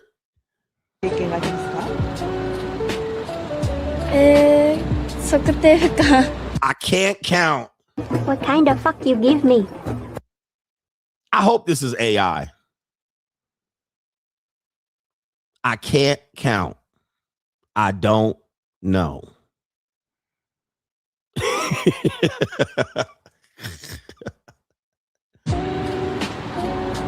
桁2桁 Single digits or double digits? And she looked off to the left. Woo! 2桁 Double digits, y'all. Double digits. Double digits, he said. And it's a lot of white men and foreigners been ran through that. Double digits. So that means multiply by 3 triple digits. Woo wee. Do you feel experienced? 自分では経験豊富な方って思います？どうだろう。 And she was oochie ouchie the whole time. まあ人並みには。 She thinks she average in bed. All right, so here's the story. Tales from the Dark Side real quick, and then we'll do the main event. Tales from the Dark Side. I'm going to have to do an intro for this one right here. So I have a woman in Japan. I've seen plenty of women in Japan, Japanese women. They're not my number one favorite, but they're up there. I like Japanese women. One of the women in the intro, you see Wasabi Baby on there. She's Japanese. And she called me. What did she say? She said it in the vlog that I posted. She said ninja-ese or something like that. But a lady in Japan told me that she has a friend. Now, anytime a woman snitches on a friend, it actually could be her. And she's going to tell a story about her friend, but it's her, asking for a friend. So she volunteered information about a friend of hers. And she said, my friend is pretty loose. She out there. All right. She out there. What kind of fuck you give me? Now, I knew of this friend. So this friend I had done a FaceTime with, meaning that I was with this woman and then she put her friend on and she was like, oh, this is the friend. So I seen the friend. I kind of slightly interacted with the friend. The friend wanted to kind of go along with us with our arrangement. But the friend also, the woman I was with, didn't want the friend to be involved. So she was trying to throw dirt on the friend's name. She was like, hey, I got to tell you about this friend. And I was like, oh, what? And she was like, she wild. She wild. And I was like, wow, what do you mean? She was like, she got 200 bodies. 200. What kind of fuck you give me? She said she lost count after 200. And she said none of the dudes paid. It was all free, mostly black guys. She loved niggas, and this is in Japan. So if you know anything about Japan, there's a military base in Japan outside of Nagoya or Kyoto. There's a nigga military base, and she loved niggas to get clapped. Most of them, no protection, raw. Now, that's what she said. Now, I don't know if she was talking about herself and saying it was on the friend and putting on the friend, but that's what she said. She said she hooked up with basketball players, you know, niggas that play overseas, all of that. 200. She said she lost count over 200. And one of these gangbanger niggas, she said it was a gangbanger nigga, got her pregnant over there, skeeted in her and got her pregnant. And then when she tried to reach out to him on WhatsApp, said I was pregnant, he blocked her, and she got an early termination of pregnancy. And she looked kind of like this. Not as attractive, though. She was a little unassuming ling. A little unassuming ling. If you saw the picture, you wouldn't think 200. You wouldn't think it. Just like she said, double digits, you wouldn't think it. And I was like, let me see her picture again. I looked at it, and I was like, damn. All right. Easy peasy, easy jump off. Dating apps, meeting outside near the bed. I was like, damn, nigga. Hey, yo, I can't trust nobody out here, bro. I can't trust none of these women. It was a little kind of, I said, sheesh. She said she lost count after 200, got knocked up by a gangbanging nigga out there in Japan. She said she's never been paid, no arrangements, no sugar baby, no nothing. Just been getting clapped. And the gangbanging nigga knocked her up. And then she, you know, because Japanese women are polite. They're not mean. They're submissive in that they're non-confrontational. They're not really aggressive. They can get aggressive in spurts. They're kind of shy. Asian women are like shy. No matter where they're from, they're not aggressive. I mean, so they're very passive. And so I imagine she was calling the nigga, like pulling her head back. And she thought the dude was going to be like, okay, cool. We'll have the baby. I'll fly back to Japan and I'll take care of it. That nigga was like, block. Right, blocked her, and she had to go and get an early termination of pregnancy out in Japan. I was like, shh. Damn. So yes, but she has a type. She had a type, and most of you guys aren't that type. She has a certain type, and most of you guys don't fit it. So don't think you're just gonna go over there. I would just advise you, don't think Japan is easy. Japan's one of the hardest places to mess around and fool around, especially if you don't know Japanese and you are a foreigner. All right. It's not an easy place to hook up and shit. All right. The reason why is she intentionally puts herself there. All right. But don't think you're just going to go to Nagoya and find her and shit. Nah. All right. Japan is not the Philippines. It's not Thailand. It's very difficult. So she just is in a position where she has a type and she keeps putting herself in and out. But if you think you're going to walk out in Japan and find her or find one like that and a cold approach them on the street, it's damn near impossible. Right? It's damn near impossible. You can't even find where places to just go get a girl for the evening. You can't even find that unless you can read Japanese. Because it's nothing apparent. It's not like girls here. All right. It's very, very difficult. And even if they was a sign that said girls here, and when you walk up to the door, they might tell you you can't go here because you're not a foreigner. I mean, because you're a foreigner. So they won't even let you in, even if they had a sign that was like, there's girls here dancing and stripping. All right. Unless they approach you, you're probably not going to find it. It's very difficult. There's places to do it and how to find it, but it's tough. It's not the Philippines. It's not Thailand. It's not even close. Not even close. All right. You're going to have to know somebody, be invited, be part of a private club, and it's very difficult. So don't book your flights.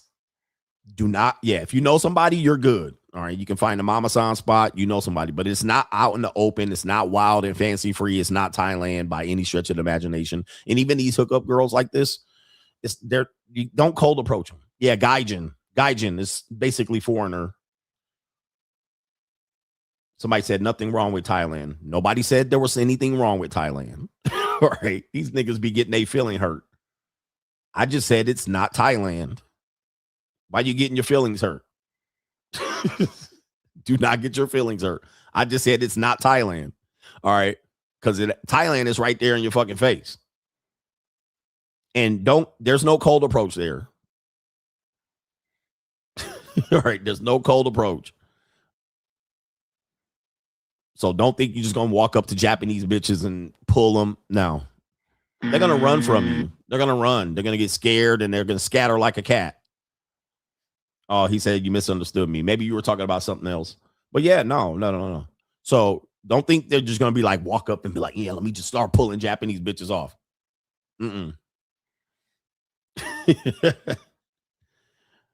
Okay. Somebody said it sounds like an introvert's dream. Yeah, if you cool, calm, collected, and an introvert, and then you have a pattern of life, and you know where to move and shake, and you know how to move around, you're good. But don't think you're just going to be loud, aggressive, open, jumping out in front of women and be like, hi. They're going to run. All right. They're going to run. They're going to run from the hills. They're going to think you're weird. They're going to get all shy, giggly, and dip. It's not. It's not. You got to just be in around the right place. The woman will find you. They'll find you.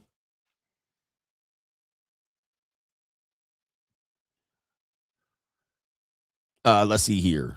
Is this the main event? So main event, sad thing here for the dating app people here. Bumble. He says, I've noticed Asian American women don't like. Yeah, Asian women, they're non-confrontational. So it's weird for you to just jump in their face. Now, if she's a whore, they got Asian whores. Right? Like women from Oakland, them type bitches. Like they've conformed. Like Asian women from Oakland, yeah. Asian women from Oakland Hills and Berkeley, no.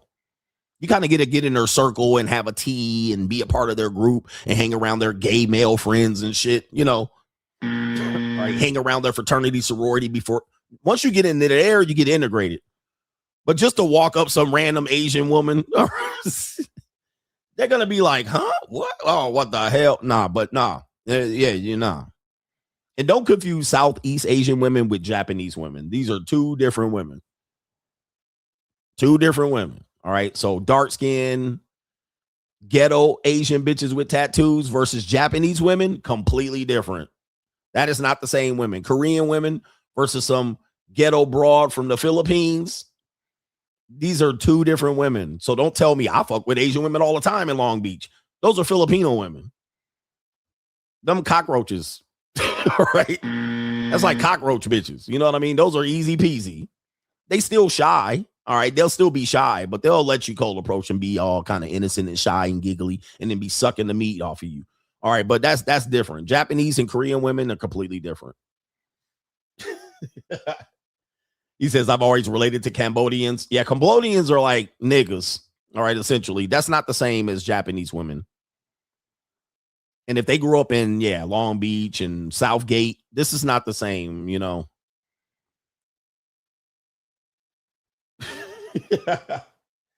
He says, if you live in Japan, it's easy. But don't go for short-term visit. You're there for 5 days. You're going to come up empty.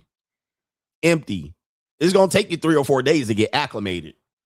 By the 5th day, you need to be in Japan like 3 months minimum to get a good role and learn some motherfucking arigato and all of that shit.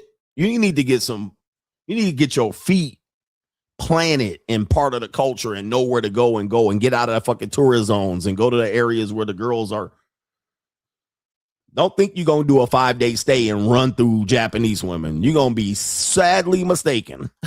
You're going to be sadly mistaken. Cambodia, on the other hand, Philippines and Thailand, you're going to get your dick wet. Vietnam, you're going to blast through all kind of Asians. Blasting through them. Lining it up. Three a days. You're going to have 3 a day. in the Philippines, just lined up 9 o'clock, 12 o'clock, 4 o'clock. Cambodia, same thing. You can have them because Cambodia chicks, they don't have enough tourists for sex workers. Like they got busy seasons and slow. You go down there, all the girls are just sitting around. They'll go for $80. Here, you can take 3 at a time, 3 at once. 3 at once in Cambodia. It's slow. It's slow as hell. Them girls just sitting around like, damn. With their feet out. Japan, South Korea, don't try it, bro. Don't try it. Save your money if that's what you're going on some sort of sex tourist journey. Save your money. China, save your money. It's not out in the open. Save your money. You're just going to be looking at girls. You stay there less than 5 days in Japan, unless you got some sugar babies. All right. But you just going to be looking at broads. And highly likely, here's another secret here. By the way, join me on Locals. Highly likely, if you do, let's say you went to Japan or Hong Kong or South Korea, and you wanted to pull some girls, and you pulled an easy girl, there's a high chance, like a 75% chance, it's a Filipina. Right? They're like a 75% chance you meet an easy chick. 75% chance she's from the Philippines. Filipinos are like Mexicans. Right? Filipinos are like Mexicans. They go everywhere around, like, you know how Mexicans here on the Western Hemisphere, they everywhere. You know what I mean? You can't stop a Mexican. They go everywhere. They be in Atlanta, Georgia, cleaning a hotel. You like, how the fuck these Mexicans get?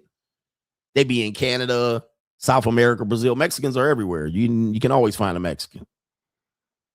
Same thing over there. Wherever you go in Asia, it's going to be some Filipinos there. All right. Anyway. And if you find an easy chick in Japan and if it's easy peasy, you're like, damn, that was easy. It's going to be a Filipina. Okay. Anyway. I cook, I suck, I shut the fuck up.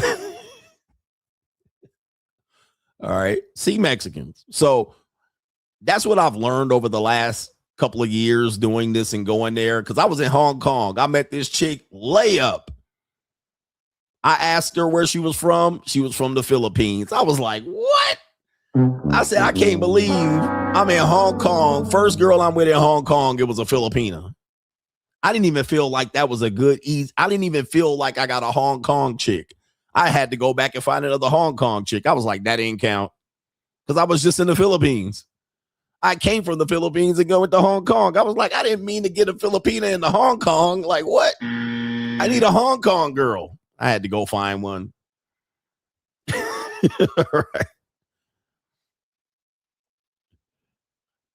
Right. Anyway. I still smashed her, but it didn't really feel the same. It was just a Filipino chick in Hong Kong. I didn't count it. But let's get to this. Let's get to this main event. Here, this is Bumble. Trying to do less than 2 hours or so.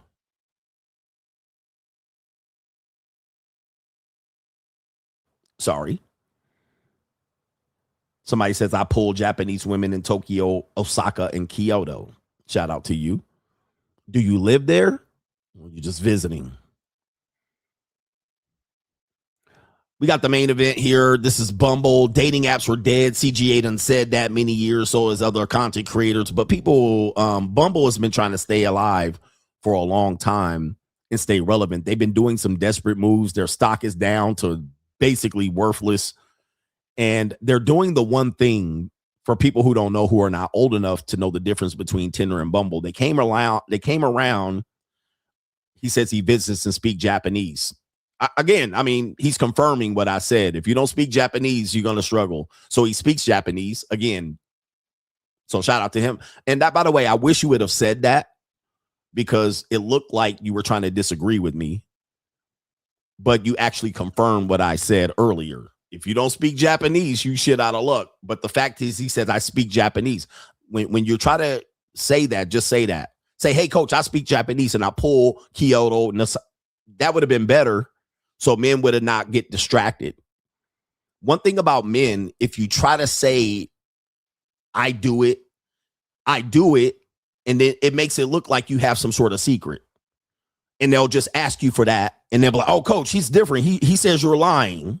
What you should have said was, I live in Japan and speak Japanese, and I pull Japanese women from, and that would have been better. That way it didn't look like you were just trying to say, nah, coach tripping. It's easy to do. The fact is you speak Japanese and it assists you. So now you can jump right into culture. And yes, as I said, if you speak Japanese, the language barrier allows you to easily pull women from Nagoya, Osaka, Kyoto, and Tokyo. That's how you do it. And that's how men should do it. Other than that, he just jumped there. I pull them all the time. That's not how you do it. Because it just looks like you're just being, you just look like you're just saying I'm lying. And I'm different. And I just got it like that. Just say, I am able to speak to them in their language. And yes, it becomes easy to pull. You just jump completely ahead of 98% of the tourists that don't speak any Japanese, that are running game in English, and the women speak no English. Now, moving back to it, I just have to teach men how to do shit.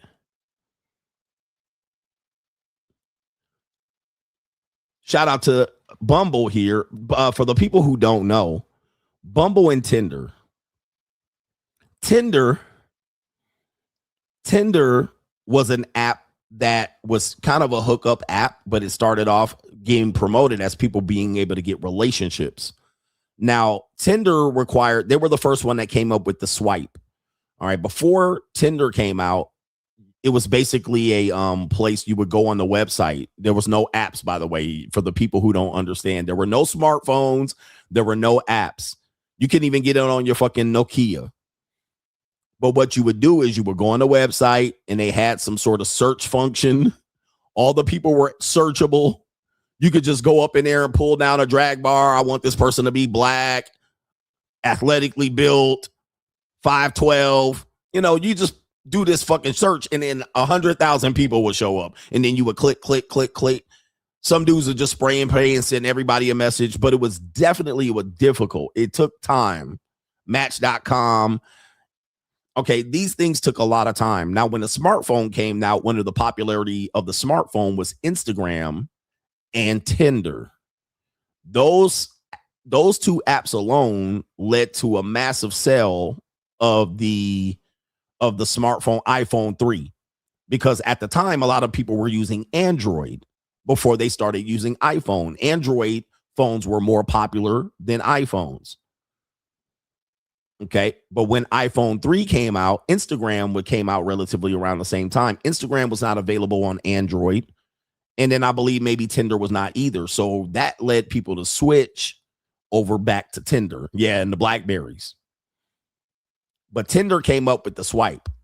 Now, Bumble then later adapted the swipe. But the change they made was that instead of you matching with the woman and the man reaching out, and the woman getting bombarded with thousands and thousands of messages and matches in a relatively short amount of time, Bumble was the feminist app that allowed the women to make the move first.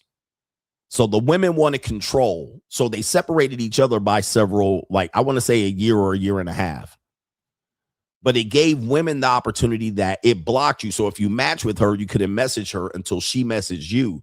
So the women were like, we want to message first and we want to be this. And we don't want these dudes just messaging us. They literally, somebody said Tag created the swipe. All right. How many people have used Tag? I mean, is Tag more popular than Tinder? Probably not. Okay. But yes. All right. Tinder was the one that mostly popularized it, I'm pretty sure. But the women wanted to do their feminist shit. We need to make the first move. We don't let these men just message us, because on Match.com, Tinder, the men message first and was bombarding them. That was what this is what the app was made for. Now, one thing that you may or may not know is the woman that was the woman that was the one that was responsible for making Bumble worked for Tinder. Anybody know that? The woman that came up with the idea for Bumble worked for Tinder. Not only did she work for him, for Tinder, she actually sued Tinder for sexual harassment and then later launched Bumble, which was financed by her rich boyfriend.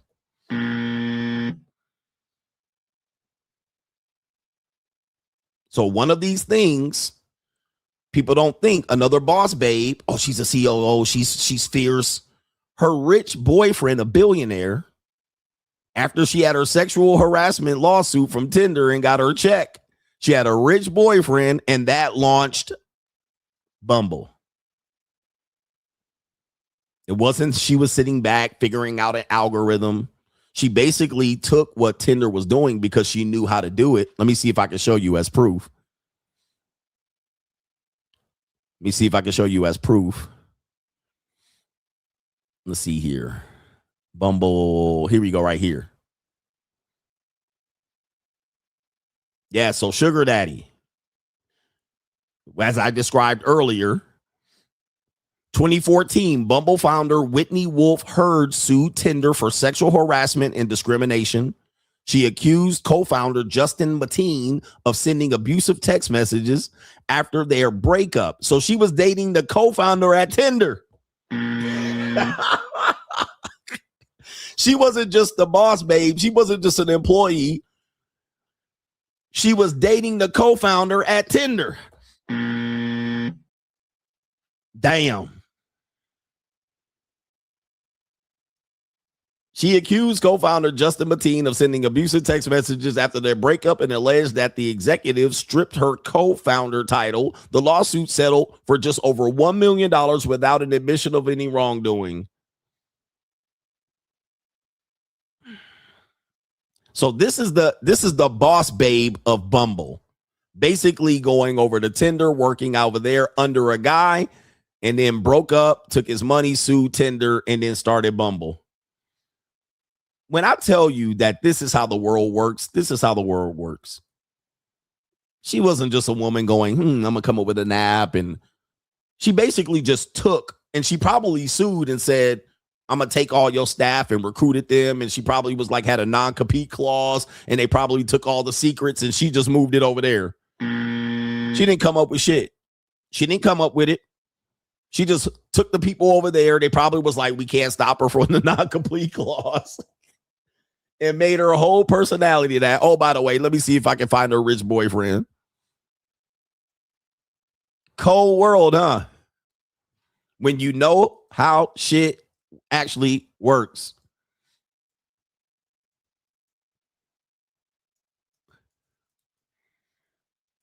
So here we go right here. So her boyfriend at the time, Bumble founder Whitney Wolfe Hurd, is married to oil and gas heir Michael Hurd, whom she wed in 2017. She previously dated her Tinder co-founder, Justin Mateen, during her early career. When you know the real story, shit is evil. So she married an oil and gas heir. And that's how she that's how she took Tinder. That's how she was able to take Bumble public, because I believe, if I'm not mistaken, they were the first dating app to go public, New York Stock Exchange. Now, this is the story I was telling you. These women are mystified by these women, these boss babes, but really it's the same story. They find the right man, they finance, they open their legs to them, they make the money. All right. And then they lose the money because Bumble done lost all they fucking value. All right. It's never just a woman sitting up and coming up with concepts and making networks and coming up with the idea and hiring staff. She just moved the staff over here to this office, married a rich guy. He wrote a check. She sued this guy, got his check, and moved this shit over there. And then she sits up there like, I did it. I did it. All right. So shout out to her. But here's the thing.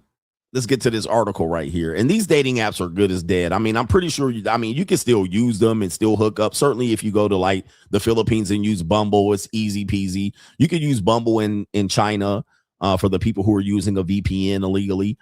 You can still connect. You can still fuck on Bumble. I mean, I fuck on Bumble. All right, it's easy. All right, I just put on there that I'm not looking for any serious relationship, just a hookup, and then just sit back and wait. All right, but it says right here, Bumble replaces the swipe with an AI matchmaker. So about maybe 5 months ago, they were out here trying to do an AI matchmaker and got rid of the swipe. I don't know if that's true, but it says they replaced the swipe with an AI matchmaker. I can't really describe how they've done that, but they were desperately trying to figure out how to stay relevant. And they were trying to get AI to solve your problems. So that was the one desperate move. But then it came to this. Now they're letting men, the one thing that set them apart, that gave women the power, the one thing women championed, now they handed it back over and said, nah, we don't want to do it. It's too much pressure. What? Bumble is letting men make the first move, dismantling the rule it was built on. A message change reverses the women first premise that defined the app for a decade as falling revenue forces Bumble to ask whether its signature feature is worth keeping. That's why, man, look, you get women ask for shit, they get it, and they be like, well, we don't want it that way. Let's go back to the traditional way. Let's go back. It's not working the way we want to work it. They're preparing to let men make the move first. In certain circumstances, when you match with someone, they do allow you to message first, but it just depends. And it says a change that unpicks the single rule the dating app was built around. According to Bloomberg, a coming messaging update will now let men open conversations in opposite sex matches, though the exact mechanics of it still emerging, and Bumble has not spelled them out in full because they're just scrambling and scraping for shit. For anyone who has used the app, the significance is hard to overstate. Yeah, we fucked up. Since launch, Bumble worked on one deceptively simple principle. In heterosexual matches, only women could send the first message, an inversion that was pitched less as a product quirk than a small act of rebalancing. That premise is exactly what the company is now walking back. And I'm glad this article by Anna Marie, feminist, is calling out their bullshit. I'm glad that the language she's using is calling out the bullshit that men deal with. We want to do this and we want to do that. And then you give it to them and then they be like, well, it ain't working. Let's go back to what it was. Okay. It says when the female-friendly app first expanded beyond the U.S., founder and chief executive Whitney Wolfe Herd built its identity on the idea that women should set the terms of the conversation. A feminist framing that neatly disguised or distinguished Bumble from a field of near identical swipe apps. By the time Tinder became popular in the popularity of the iPhone 3, you guys were saying Tag was 2009. Obviously, that's not a smartphone app. Okay, that's not a smartphone app. But now, once Tinder became popular, then everybody went to the swipe. Plenty of Fish went to the swipe. They went from the search function to the swipe. OkCupid went to the swipe. Everybody went to the swipe once Tinder got popular. All right. Nobody was swiping on Tag. I mean, I'm sure they were, but not on the phone. Once Tinder got popular, everybody, Kazooks, whatever these fucking apps are, they all went to the swipe. And then they're saying it right here. Bumble then became another swiping app, but their hook was it was a feminist framing. The company softened it in 2024 with an opening move feature that let women pre-write prompts for matches to answer, and yet this goes considerably further. It says right here, the message shift does not arrive on its own.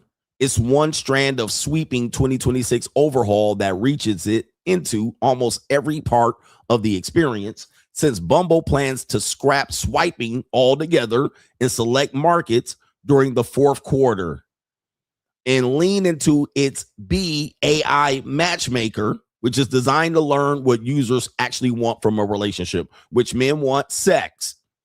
All right. Chapter style profiles, a heavily pushed towards real life meetups, and now cloud native AI platform round out the renovation. This shit, no men call for this. No men ask for this. The motive is not hard to find because the numbers are grim. Paying users fell 21% to 3.2 million in the first quarter of 2026, down from 4 million a year earlier, while total revenue dipped 14% to 14%. Full year 2005 revenue slipped roughly 10% from 966 million, and the stock has lost more than 90% of its value since the company's heady 2021 flotation. Okay, so it's dead. Bumble's dead. I mean, you can still get some action over there, but it's dead as a doorknob. But now to cope, they're like, okay, now that there's no hope, now that it's failing, they're like, okay, let the men make the move first. And now when that doesn't work, they're going to blame the men. They're going to be like, hey, well, you see, we did give you a chance to make the move, and now you guys didn't want to make the move.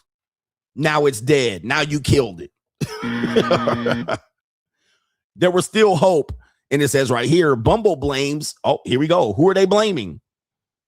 Bumble blames a broader mood it calls dating app fatigue, a weariness that it seems more acutely among the Gen Z, the very cohort every dating platform is now fighting for to keep. Well, let me tell you, and I'll tell you the secret.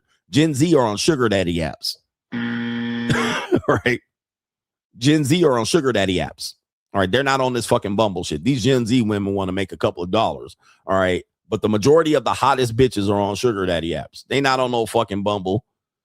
All right, they might be on there. I mean, we showed you in instances over on Locals that they'll be on both. So they're over there, but them bitches over on seeking.com. They ain't out here. Young Gen Z bitches that are hot, attractive, and out, they by selling some pussy. All right, they by here trying to get a sugar daddy. So Gen Z people ain't Gen Z hot bitches and baddies and bad and bougie bitches. They not on Bumble primarily. All right, they done lost that edge. All right, so only normies and goofy bitches and dumbass, lame ass niggas are over on Bumbles and players and shit.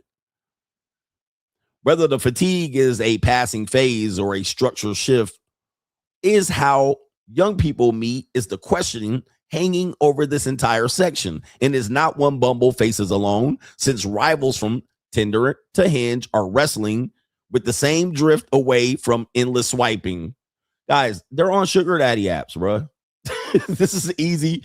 Hey, just hire me. Listen to me. I told y'all years ago that this was happening. I even tried to tell these bitch ass niggas to watch me that this is happening, and y'all acted like I was crazy, and I had two heads and a head coming out of my neck. I was like, oh man, they selling, they over there. They at the JUCO. Not all women. Look at what's happening. Gen Z women are like, I ain't got no time to fuck with no Bumble and sugar daddy apps. They're all over there. Trust me, I done put hands on all of their hips. What they need to do is make Bumble a sugar daddy app, and they'll be good. All right. So, and they've been over there since 2019, 2017. Some of them been on these apps since 2007. So that's where Gen Z is. Whitney Wolf Hurd, who returned to the top job, has tried to reframe the decline as a choice rather than a wound. She described the shrinking user base as a deliberate reset of our member base, making shit up, prioritizing quality over quantity, and told investors, lying to them, it's time for the next Bumble. Too late. Promising something revolutionary from the category. Nope. Right? It's over. It's over, man. Bumble, it was a nice run. All that normie shit is over. And if you guys want to get over there to Seeking, it's too late too. All right. Seeking is basically cooked as as well. Unless you're a veteran or you just got money or you know how the shit work, you cooked over there at Seeking too. All right. Them bitches is numb over there too. Those women get massive amount of messages over there that they can't even, they over there tired at Seeking. Okay. So Seeking's cooked at that point because it's mostly too late. You got to move and shake. You got to know how to move and shake. You got to be a vet. But Seeking dragged too many normies over there. And if you don't know, Seeking's been advertising on Snapchat, on Pinterest. So you got to know how to really work the system over there. And I teach you that on the Monetized Dating course. We teach you over on Locals. You can't go over there as a normie nigga and think you're going to go over there. I try to finesse women over there. There's every now and then a woman gets finessed here and there, but the baddest bitches ain't getting finessed over there. You're going to finesse a couple of normie bitches that's looking for a couple of coins. All right, but got to get over on Locals. Got to get the Monetized Dating course. All right, it's pretty much those women are vets over there. And you got to remember, Gen Z women are as old as 30. And these women been doing it way before you even knew it. They've been doing it way before you even were privy to it. Okay, and you got loser game niggas over there trying to finesse them, and it's just a joke. And they'll have success every now and then, but those women are now calling you salt dads and salt babes, and you know they try to avoid you like the plague. Let me see here. The optimist reading into that rule. It says right here. Hold on a second. Bumble would rather frame the shift as removing friction than as retreating from principle. The pessimistic reader is hard to shake. It says right here, strip away the woman first rule, the AI matchmaker, and the vanishing swipe, and it becomes fair to ask what exactly still separates Bumble from everyone else in the crowd. Yeah. I mean, everybody's crowded, jaded, dating fatigue, and the top bitches are monetized. What does Bumble have left? What do they have up their sleeve? They're cooked. 90% valuation plummet. Reversing course might revive the app. It won't, or it might quietly erase the one thing that ever made it distinct. It's over, guys. Look, women are numb, men are numb. Unless you flashing money at bitches, right? You out here trying to cold approach, which is complete desperation. People will argue me left and right. Cold approach is complete desperation. And if you're young and you just don't have no money, I mean, that's where you're at. I'm sorry. It's the most desperate of all the moves. I mean, I would just tell you to sit on the fucking dating app. But these old niggas, these Gen X niggas won't let it die. All right, these old bum ass broke niggas won't let it die. No, it really works. All right, bro, you wasting your time. Like, bro, the amount of time you're gonna waste, it won't even be worth the reward. And just unless you're a bum nigga, like if you don't have nothing else to do in life, sure, you're gonna score. You're gonna score, but compared to what's going on out here and how fast the fucking world moves, it's really a low return of investment thing. You're scraping the bottom of the barrel, bitches, bum bitches. You know, you in Kansas City at Walmart. I mean, yeah, look, I score cold approach every now and then. I don't even employ it, which means it's not a strategy that I use. Can I approach a woman and get numbers and then do the whole thing and try to get her to come over, slide through? I don't even waste my time. That's a whole waste of time. Then she can be like, what do you want from me? And I don't even know who you are. Yeah, baby, I'm looking to build something. You got some potential. I see something in you. And why don't you come through? And she'd be like, well, I don't know. Okay, I'll come through, but let's not hook up. I'm looking for something. Yeah, baby, I'm gonna give you something. This is just way too much work. You holding frame, taking bitches out to a park date and trying to order noodles and soup and trying not to spend money and buying plums. And I mean, bro, that is like a waste. You don't realize how much of time you're wasting. You're wasting. I mean, by the time you fuck her, I would have had 5 women already. 5. By the time you get her to slide through on Thursday, I done smashed on Sunday night, Monday, different women. Sunday night woman, Monday night woman, Tuesday night woman, Wednesday woman, and not all of them paid. All right, not all of them were paid. I'm tired by Thursday. You still trying to spray on your cologne and shit and put deodorant on your armpit for the one bitch that you got on the cold approach and shit and the other regulars you got. Like, bro, don't even try to. I don't know why people still try to push that and then push you out there to do it. You go do it. It'll work. It works. Trust me. Just don't be scared. Don't be weird. Just talk to them. No. All right. You being weird. Just talk. Don't be scared. They still out here literally trying to push that shit like it's the year 1997. It works. Trust me. I pull bitches all the time. I pop up to them on Barnes and Nobles. Okay, yeah, okay, well, I got it, bro. But I'm at work while you're out there doing that bum shit. Compared to me, there ain't no chance, bro. I'm the same woman you cold approaching. I'm getting her to come over quick. But y'all trying to use your meta glasses and lines. Hey, beautiful, you just my type. You know, I think maybe let me pull your number. You know what? I do have a video. Let me see if I have that video. I have a great video for that as we cut off this stream. And somebody said a 35-year-old doing this is sad. For real. Dudes act like we all 19 and 17 and 22. Coach, man, cold approach really works. Nigga, I'm 50 years old. Like, I'm going to run around all day. I'm 50, nigga. You think I'm going to just sit around all day trying to look for bitches to walk up to? Hi, darling. How are you? Creepy ass nigga. Like, come on, bro. I'm too old for you to be over here trying to push cold approach to my old ass audience. Nigga, we all in our my prime demographic is 35 to 44. None of these niggas got time to be running around the bar, you broke nigga. Okay. Nobody got time to sit up all night sitting around at the Starbucks approaching. We're all too old for that shit. We ain't got no time for this goofy shit. Like, nigga, you 24. Of course, go for it. Waste your time. Go home with a dry dick. We got jobs, careers, kids, families, reputations and shit. We live in communities where we will stick out like a sore fucking thumb walking up to random women. I live in a suburban community with a cul-de-sac and we're in a dog park. Right. That's pretty much my day with one stop at a Starbucks and a couple of Japanese girls in there studying. It's like, oh shit, there she is. All right, I'm going to pick up my motherfucking green tea. There's some girls over there. Let me practice my shit. Right. I got a suburban mall. I'm at South Coast Plaza with rich bitches with big diamonds on their fucking finger. All right. And Saudi Arabian bitches on summer vacation. Women with Chad boyfriends and crush, run around the South Coast Plaza cold approaching. Nigga, like, come on, bro. This ain't the Galleria. You're gonna get thrown out. They got high level restaurants and shit, man. It really works. You should try it, coach. You just have the mouthpiece.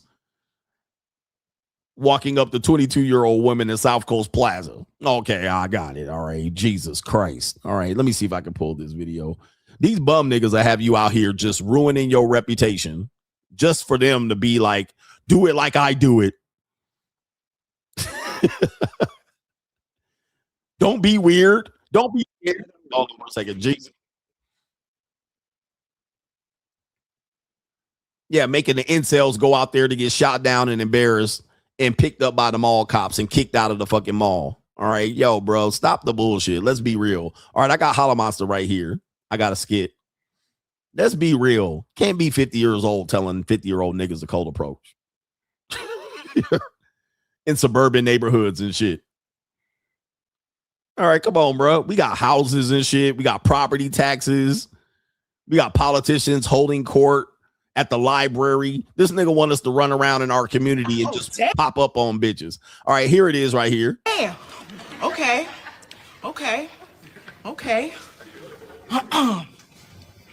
Excuse me, can I touch you for a minute? Excuse me, can I touch you for a minute? Yeah, what's up? My name Darrell. It's spelled like Daryl, but it's pronounced Darrell.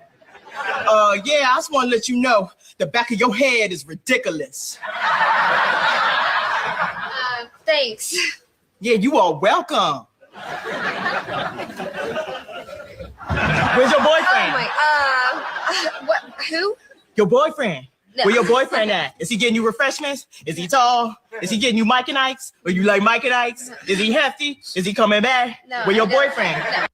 Now, these dudes that do this, they'll act like you're weird for not doing it. Like, I want you to think about how crazy this is. If you don't do this, you're the weirdo.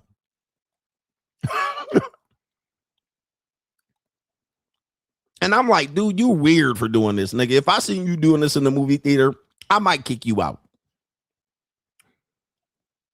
I might drag you by your fucking ear if I seen you do this in the movie theater. I'll be like, nigga, why are you harassing her, bruh? She likes it, man. She really want me to dick her down. By the way, this person, this woman, this person in the do-rag is a woman in real life. This is an actor. Where your boyfriend? I don't have a boyfriend. Oh, you don't? Oh, you don't have a boyfriend? Oh, okay. Okay, that's cool, yeah. So listen, I was wondering, can I have your number? Can I have your number? No, I don't give out my number in theaters where I'm about to watch a movie. Oh, okay, that's cool. I get it, you know, you all into pondering like cinemas and make-believes and celluloids. Yeah, okay. Me too. Okay, yeah, I respect that. Yeah, keep doing your thing, Miss Shallot. Miss Jean Shallot. Yeah, that's cute. What's your name, Delicate? Yvonne. Oh, Yvonne? Yeah. Oh, damn, hold up. That's a French-ass name, Yvonne. Yeah, my little croissant. Little cheese on my croissant. This how they sound, though. And they think they're like charming. They're like, we're charming. Now, I'm not cheese on my croissant. They think they're like hella charming in doing it. I'm like, you embarrassing, nigga. You really don't realize how embarrassing you niggas are. And they'll score like 3 out of 90, 3 out of 100. They'll fuck 3 out of 100 women and say it works. Some dude will be like, it works for me. And then you find out what happens, nigga. You see a picture of them and you're like, oh, okay. Or you see a picture of the girl and you're like, yeah. Somebody says right here. He said, because I'm short, I'm afraid. Again, these guys make their own story up. He says right here, I drive a Porsche and I got money. Your confidence should be high to approach. I don't need to approach. I have a Porsche. All right.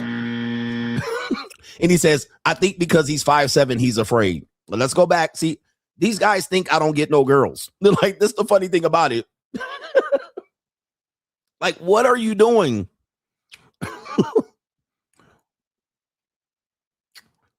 Oh, it's because you 5'7". They make up these incels make their own story up. Like, how did you draw that conclusion? Then they say, well, you just don't get none. And that. So their mind is, I only got girls because I paid and I have a Porsche. If you drove a Porsche Turbo, yeah, okay. Yeah, it's time for him to go. All right. Now it's if I drove a Porsche Turbo. All right. Anyway, I was going to try to prove something to these guys, but complete incels. Incels, bro.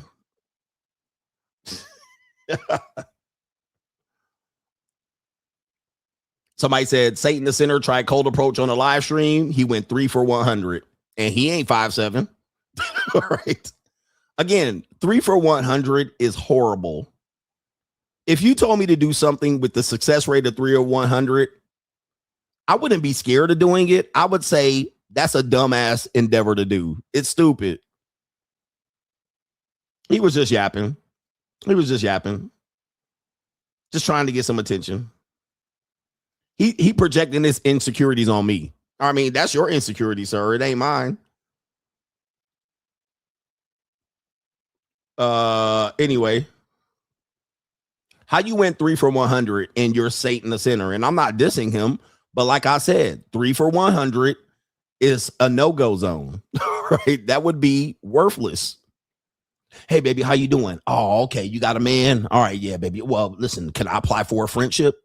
Oh, yeah, okay. You loyal to your man, but where your man at? He ain't here. You know, if I was with you, if you were my girl, I would never leave you alone. I would never let you walk the mall in the streets. Okay. Oh, you still loyal to your man? That's a good one. You know, I would want my girl to do the same thing. Ass nigga, like, bruh. All right, strike one. Okay, I could easily do that. That's easy as fuck. But 3 out of 100, I think not. Next one. Hey, how's it going, baby? Oh, you only 17? Okay. Well, when you turn 18, ass nigga. Like, come on, bro. Strike two. Hey, baby, you beautiful. You just my type. You know what I'm saying? Are your feet tired? Because you've been walking through my head all weekend. Strike three. I mean, come on, man. No, bro, I'm 50, bro. I've been there, done that. That shit is a waste of time. Then you come strong with your frame. Try to play cool and nonchalant. What's up? Yeah, man. I'm good. You? Word, bet. That's crazy. Yeah. Mm-hmm. Yeah, that's dope. You got Instagram? Let me follow your Instagram. Mm-hmm. No, I'm gonna hit you up. Word, I'm gonna call you. Yeah, you know, I mean, oh yeah. You know me, I'm just a great charming this nigga. You know what I mean? It's the P in me. You know what I mean? And you look like you got potential. I see something in you. You know what I mean? But you know, just hit me up on Instagram. I'll pop up, you know. Word, bet. Mm-hmm. Yeah. Mm-hmm. No, I'm not a player. No, I don't got no baby mamas. Baby, I'm just a one-woman man. You know what I mean? And you just type of beauty. You know, I see potential in you. I think I can really make a bag off of you type shit. Type shit. Word, bet, type shit. You know, you just start using all the ad libs you hear on rap. Yeah, for show, shorty. For show, shorty. Yeah, real shit. Yeah, real shit. Word, bet. You just start using that shit. You know, you eventually gonna get a Cambodian drag to suck your dick. I mean, it's the P in me, pop my collar, whatever these goofy ass shit, real shit, word up. All right, you type shit. All right, you a fine shit in a real way. In a real way. I mean, come on, bro. Like that's the whole conversation. In a real way, fine shit. Yeah, you know what I mean? You got potential. I see something in you. Word, bet, uh-huh. Anybody can do that shit, man. On dead homies. On folks. On GD. Like, come on, nigga. Like, that's the whole conversation. Okay, look, bro, I'm 50 years old, my nigga. I'm 50. Bro, I'm not one of you little niggas. I'm not none of you little niggas. Come on, man. I'm a grown-ass man. I'm not one of you little homies and you little niggas and you little OGs and all this shit. I'm a grown ass man. I'm not one of you niggas. All right. Jesus walking around the motherfucking Bellagio on real shit, on dead homies. Word, bad. All right. Fine shit. I'm not 28. I'm sitting somewhere in a champagne bar, nigga, in a lounge somewhere. Talking to a grown-ass woman and shit.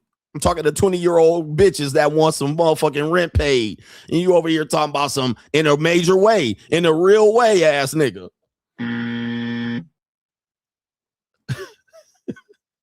Yep, I'm smoking a cigarette right here, drinking an old-fashioned. This nigga want me running around here like I ain't got no fucking reservations tonight at the fucking Bellagio. And I'm just going to run around the fucking hotel floor in a real way, ass nigga. I'm a grown ass man, nigga. Yeah, I'm in the VIP. I'm in the fucking airport lounge. You think I'm gonna hop around and cold approach some bitches that's married and got business? Come on, man. Come on, bro. We ain't none of you little niggas. Shout out to QD Exec says cold approach is silly. He says, I just pull up to the rooftop bar. Rooftop bar. He says fresh to death And I let the Tom Ford bring the chicks in like snake charmers. He says, I wait for them to talk to me. I ain't pressed. You niggas need to get a haircut and a decent cologne. Buzzer, for real. We at the rooftop bar. Not all jumping around, hopping around, running at the bitch, Nigga, I don't even know what place I would even aim to talk to 20 women independently. All right. This ain't no, y'all some goofies, man. Shout out to brother Andrew says, thinking of moving to Las Vegas. Do you talk about the JUCO over on Locals about the specific cities? Yes, indeed. Indeed. We break that down quite a bit.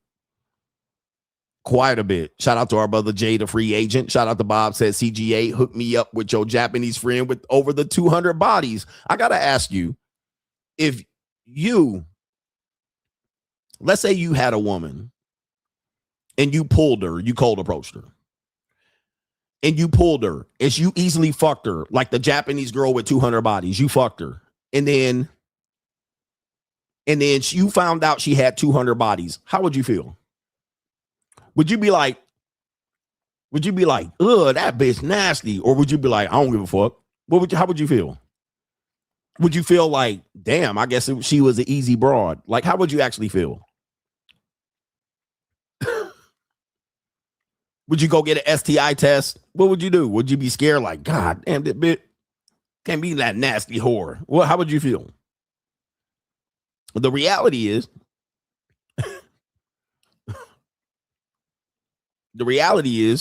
most of the time you would be like, you'd probably be like, she nasty, she funky. I can't believe that nasty. But most of the, you just trying to hit.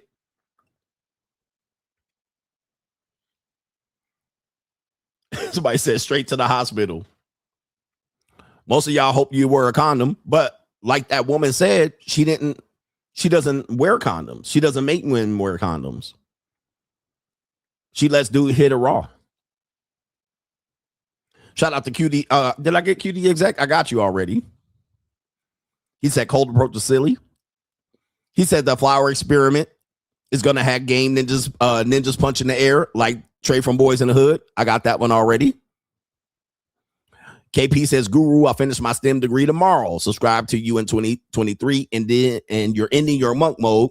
Being sexless hurts more than being broke. But now only want guaranteed sex and don't expect love from a woman. He says, I don't have rage, but I am bitter now. Kind of sad about it. How to overcome it? Well, you're still young. You'll overcome it. Just come on out there. Have some fun. You're ready to go. Got a little money in your pocket. Get some experience. Get some experience.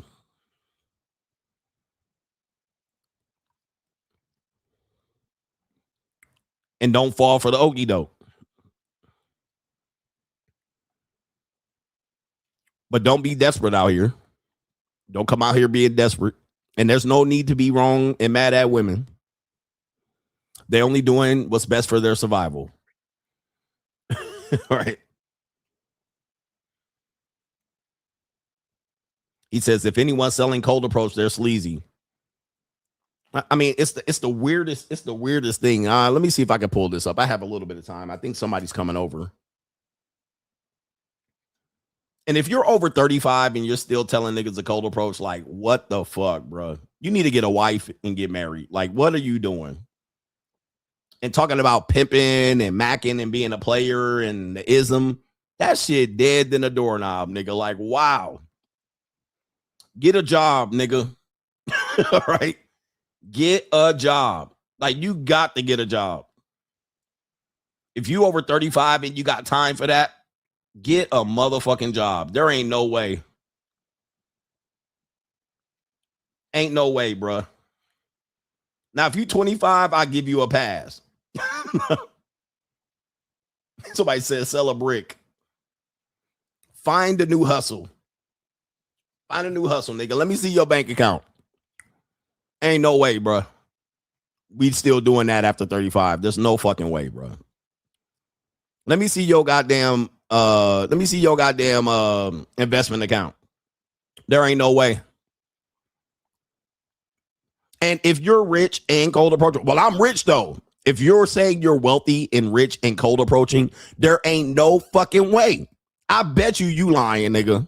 I bet you a steak dinner you lying in the motherfucker.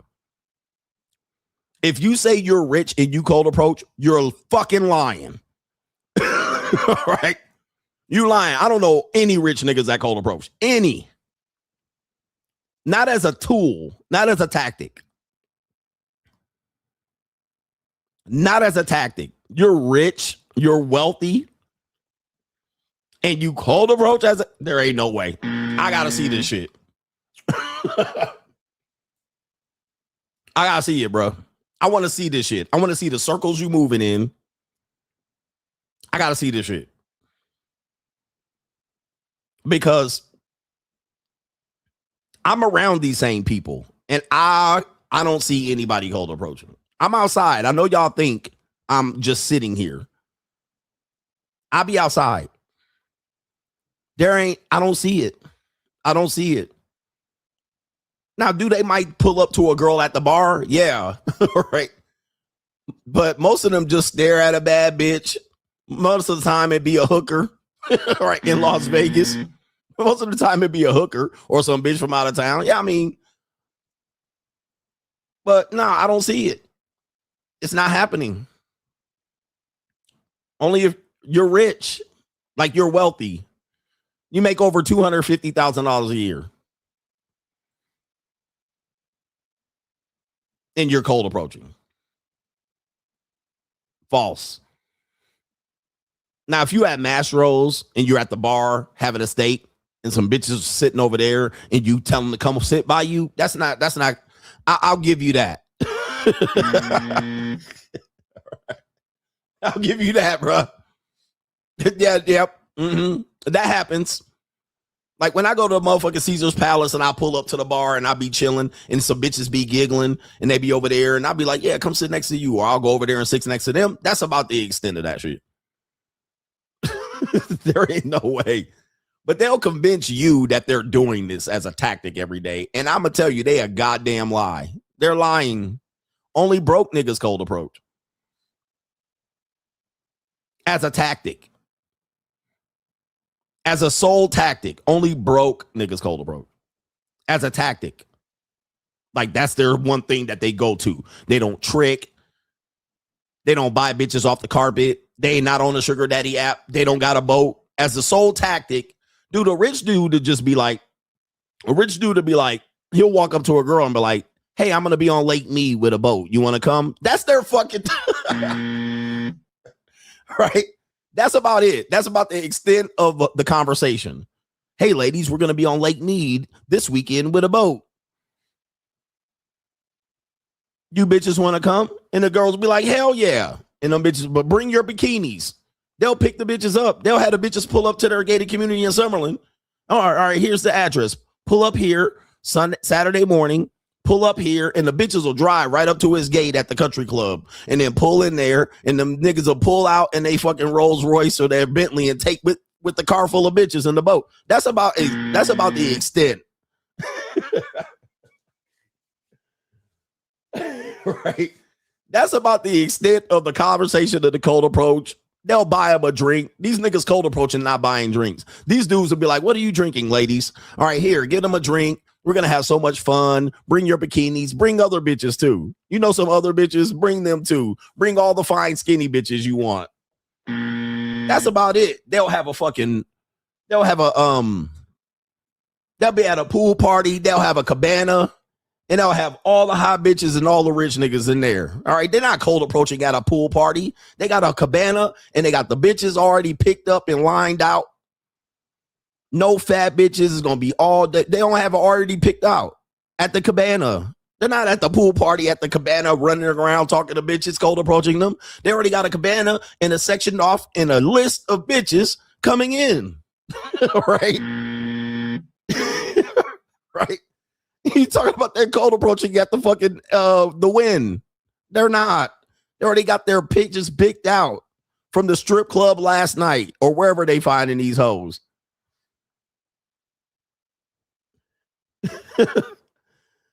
That's how it works. All right. You're trying to convince me some wealthy dudes just running around by himself loose with a drink, next to his chest on the floor with sticky feet. All right, walking on niggas and getting stepped and mushed. And he just walking up the bitches. Hi, my name is Todd.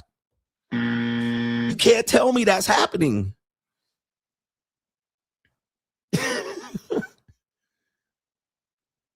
That's not happening. It doesn't. No, you're lying. Then last point on this one. You know how shit happens with me?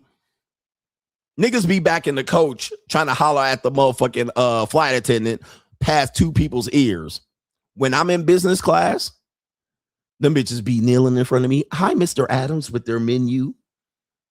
Do you travel off? Not a conversation. I'm in business class. I'm getting the phone number if I want it.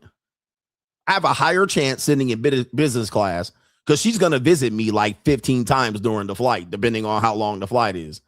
You down in coach, sitting in the motherfucking A window, trying to holler past the goddamn flight attendant, bringing fucking chips and peanuts. Talking about you macking, but I'm sitting in business class. She coming in here, Mr. Adams, would you like champagne? All squatting down next to me. Would you like your meal? And would you want me to disturb you when the meal comes? I'm talking to her 15 times. Hey, what route are you on? How long are you staying here in fucking Beijing? What hotel are you staying at? Slam dunk. Right? Slam dunk. The girl I'm hollering at is the best flight attendant. You hollering at the fat bitch flight attendant in the back. The rookie.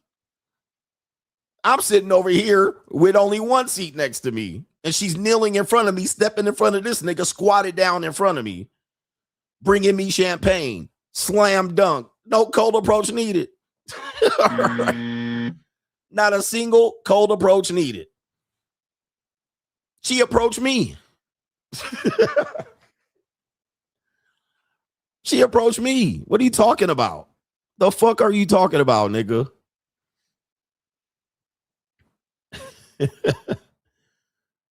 Yeah, somebody says right here, you ain't got to do nothing. You be like, yeah, can you bring me a blanket? Can you bring me a pillow? Sure, Mr. Adams. Come on, brothers. This ain't even the same league. You got to understand, you're not even in the same fucking league as me. Trying to convince me 50 years old to do some 22-year-old nigga shit. Stop. Stop. Stop, stop, stop, stop, stop, stop, stop, stop, stop. When I check in the hotel, I'm checking in 5-star and I'm on a floor that you can't get on. Okay.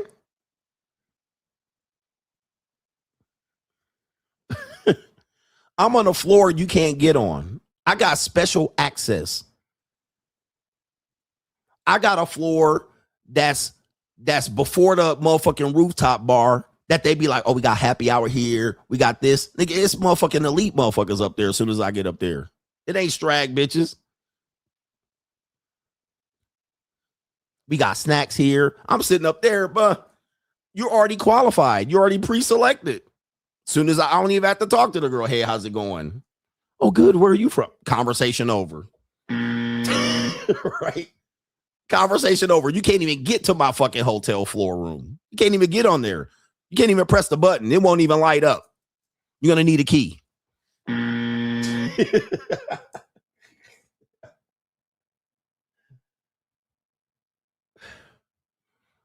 But you want me at Dre's after hours with no table, no booth, at 50 years old, with 5'7", walking on a sticky floor. This is what you're wanting me to do, to please you, to please your broke ass.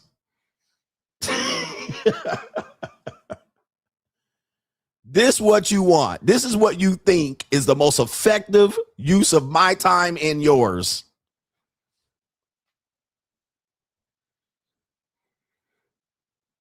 What do you guys think I'm just like? You think I'm one of you? You think I'm a regular nigga? Like, for real? I'm going to ask you this. If you think I'm tripping, do you actually think I'm a regular nigga? Like, I'm a celebrity. I don't know if you know. Like, I'm recognized when I go outside. When I go outside, people recognize me. I don't know if you know. I'm not one of you niggas. I'm a celebrity. I'm not an A-list celebrity, but I'm known. Like, I have a reputation. Like, watch this. If I get pulled over by the police, I'll be on the news.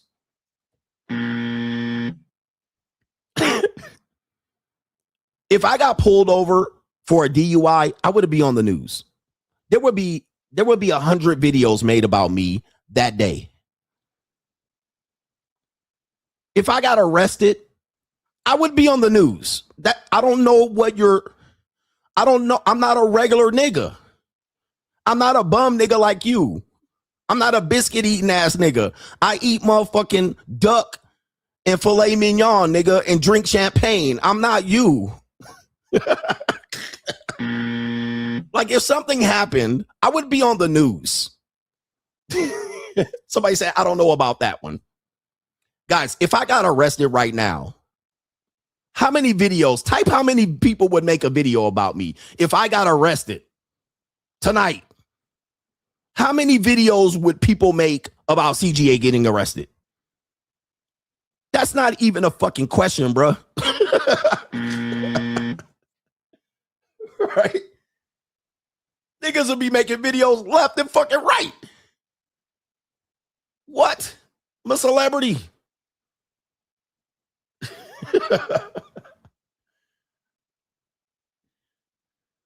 I would make people react to me. And don't let it be on camera. Don't let it be on motherfucking police camera. Don't let it be on video.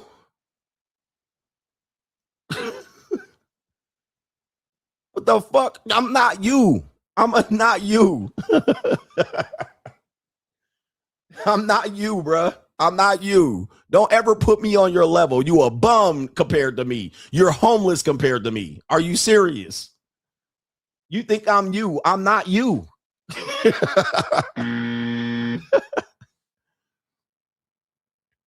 He said, I did put a video out on IG and people lost their mind. Millions of views. Guys, look, hold on for a second. I'm talking my shit. I'm talking about shit, bro. Because you got to get these hating ass niggas. They really be thinking that you're on the same fucking level as them. And I'm like, do you know who the fuck I am, nigga? I know I'm a nice nigga and I don't like to put it in your face and throw it in your face. I'm being nice. I'm motherfucking that guy. I'm a real celebrity out here, nigga. I'm well known. I'm not you bum ass niggas. Come on, bro. Give me some respect, bitch niggas. Give me some fucking respect. Put some respect on my name. Come on, let's be serious, nigga. I know I be trying to relate to you and not make you feel bad, but come on, nigga, really? Really? Stop acting like I'm just a regular nigga like you. I'm not. I'm way well above you, nigga. I'm above you, nigga. You'll never catch me in life. You almost will never catch me. Just to be honest with you. I'll try to pump you up and try to motivate you, but you ain't catching me, nigga. Wait. In the last how many days? How many days is this? Is this just today? 1 million views, almost 2 million views on Instagram today. What? Come on, bro. Is that just in one fucking day? All right. Is that this week? What is this?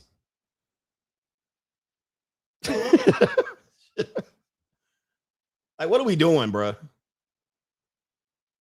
I don't get what dudes be in here doing. Are you just trying to make yourself feel better? Like, what are we fucking doing? Like, this, you niggas be real. Be serious, nigga. You are not me in any fucking level. Like, you'll never be. I don't care how tall, short, nigga, light skin, dark skin, white, black, nigga. You ain't never gonna be me. It is what it is. All right, but I'll motivate you. I'll try to big up you and shit like this. Let's see here. Just in the last week, Instagram view insights. Oh, that got 750,000 views. All right, 750,000. What did this one do? 200,000. What did this one do? 1,000,001. Like, stop the fuck. It's like, come on, bro. All right. Let's go. Let's keep it going for the haters.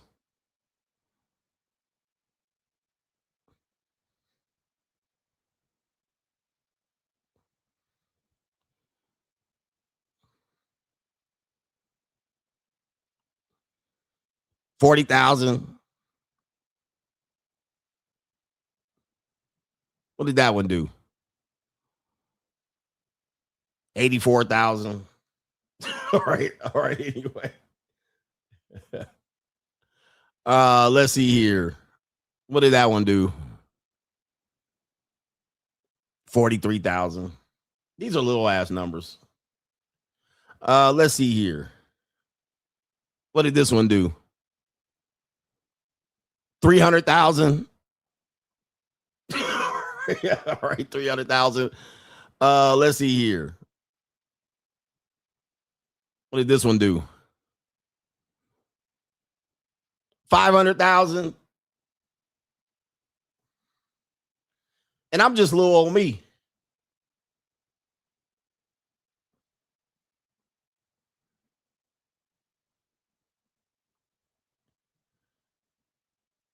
Yeah. Oh, this one did good too. 73,000. Right, 73,000. What did that one do? Oh, it don't have a clean. Oh, that's because it's posted on my second page.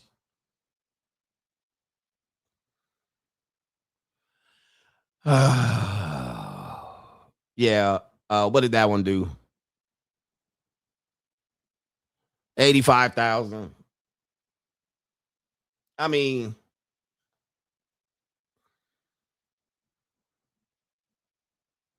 did I do that one already? I did. 1 million. And these are just, I don't even focus on Instagram. Like, I'm not an Instagram celebrity. I just post shit over there and be like, let me throw that over there. Oh, shit. All right. Some dudes do that. Like, they got better numbers because Instagram's their only thing. They don't have YouTube. I have YouTube and Instagram. I'm one of the only few people that have YouTube and Instagram. Right. Some dudes only have popularity on YouTube. Some people only have popularity on Instagram. I could go viral on both at any moment, but I'm actually capped over here. All right, but you know, yeah, Twitter, TikTok. I mean, how many people actually got 100K on everybody, on every platform, except for Twitter? I'm 100K on TikTok, 100K on fucking Instagram, 100K on every YouTube channel.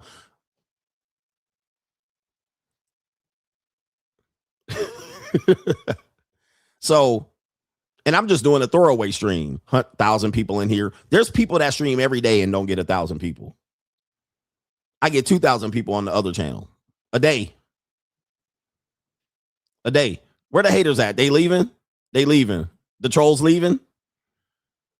I mean, be serious, nigga. Be real. Let's be real for a second.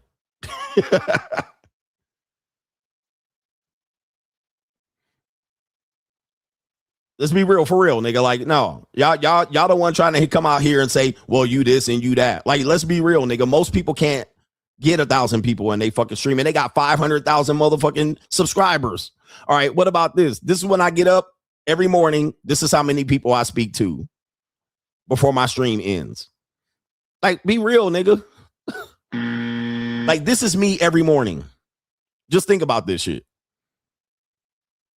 And that's a small live stream. That live stream, that's a regular live stream. Sometimes it's 15K at the end of the live stream.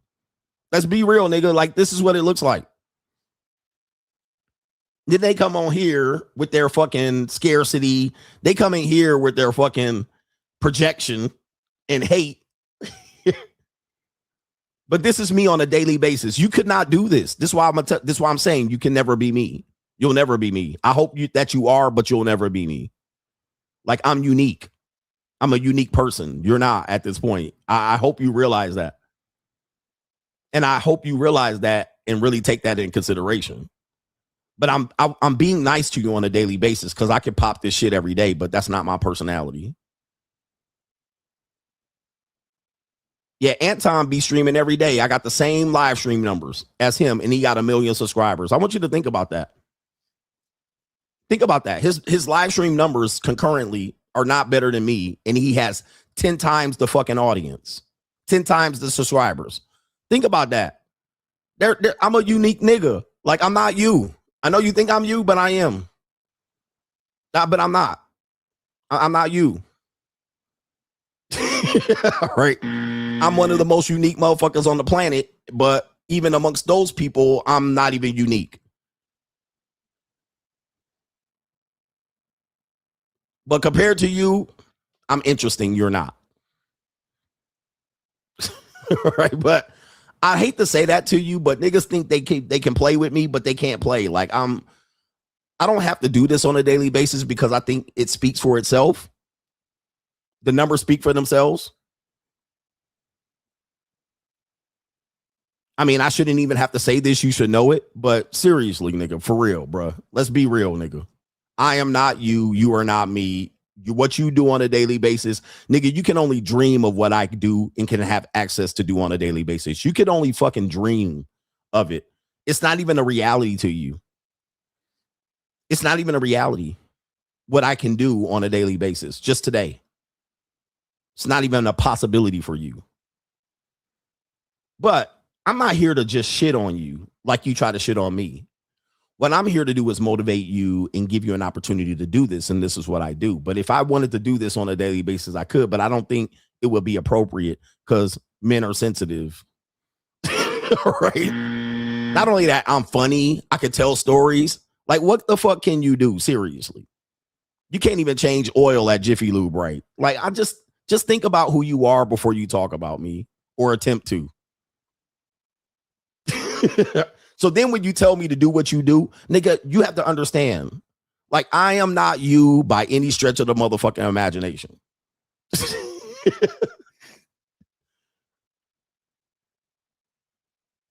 Like, there's highly likely you'll never be me at all or close to it. And that's being real. That's not being cocky or arrogant. That's not trying to shit on you because you got to realize niggas been trying to shit on me. And dude, every time I get on here, niggas try to shit on me for no reason. Like, I didn't say nothing to them. Then they just wake up. Let me shit on Coach. I don't even say shit. Like, I don't even spark no shit. Right? So you got to think, I sit here every day with niggas trying to shit on me for no reason. Like, what did I do? All I did was hit live. And you woke up. You know what I mean? Like, I fucking stole your fucking lunch. Like, what did I do to you, bitch, nigga? Like, how? But you'll never have this. I have this and I can lose it tomorrow and not care. Like, I'll be like, all right, take it. Who cares? I had it already. But you will never have this, nigga. You couldn't even last a day. You couldn't even imagine a day like this. Like, let me see what car I'm gonna drive. Like, you will never have that. Right?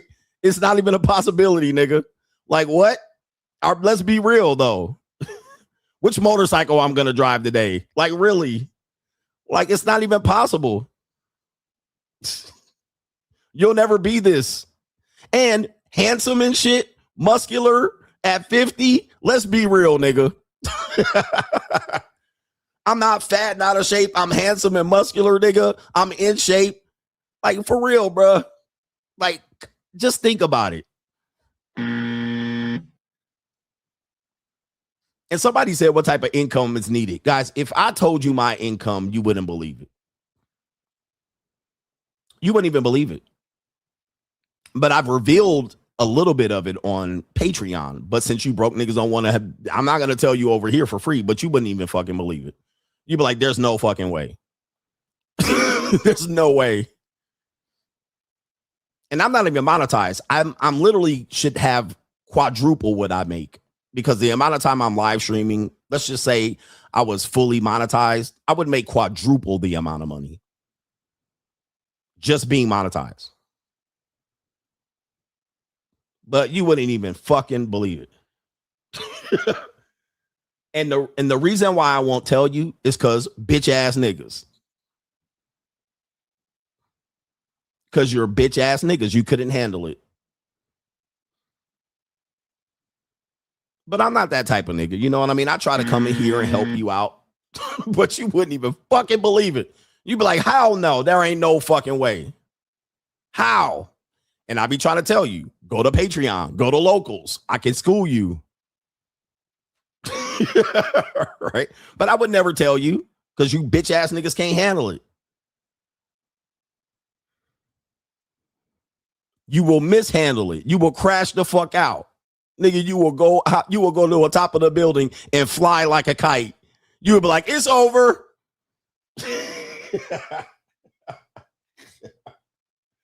All right. But patreon.com, I try to hit y'all up, try to help y'all. I got the product so fucking low, it's embarrassing. If I charge you what I really should charge you, I would make $10 million a year.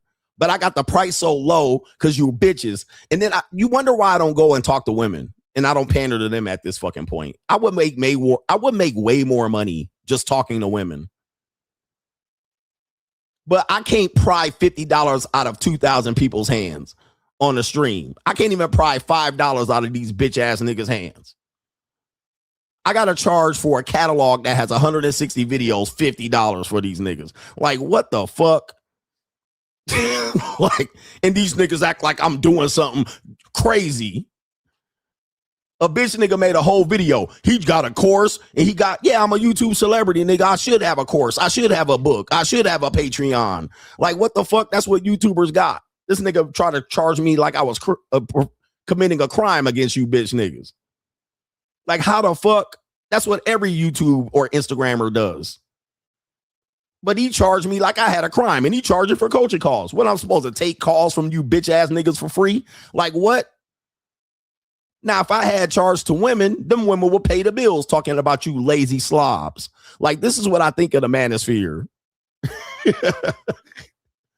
I need to just talk to women at this point. Fuck these niggas. Patreon.com/Coach Greg Adams and CoachGregAdams.locals.com. Fuck the manosphere. Fuck these bitch ass niggas. I've never heard one woman come in here and talk shit like these broke niggas talk shit. I mean, you guys are bitches. Anyway, fuck y'all. And shout out to my supporters, nigga. Money Mindset Gang and Elite and Locals Mindset Gang. Locals Gang, stand up. Fuck these bitch ass niggas in the manosphere, nigga. They could kiss my monkey ass. All right, anyway, fuck y'all too, nigga. And fuck your mama and your uncle, bitch niggas. And you fat and ugly and recessed chin ass niggas. All right, then you get no pussy, broke niggas.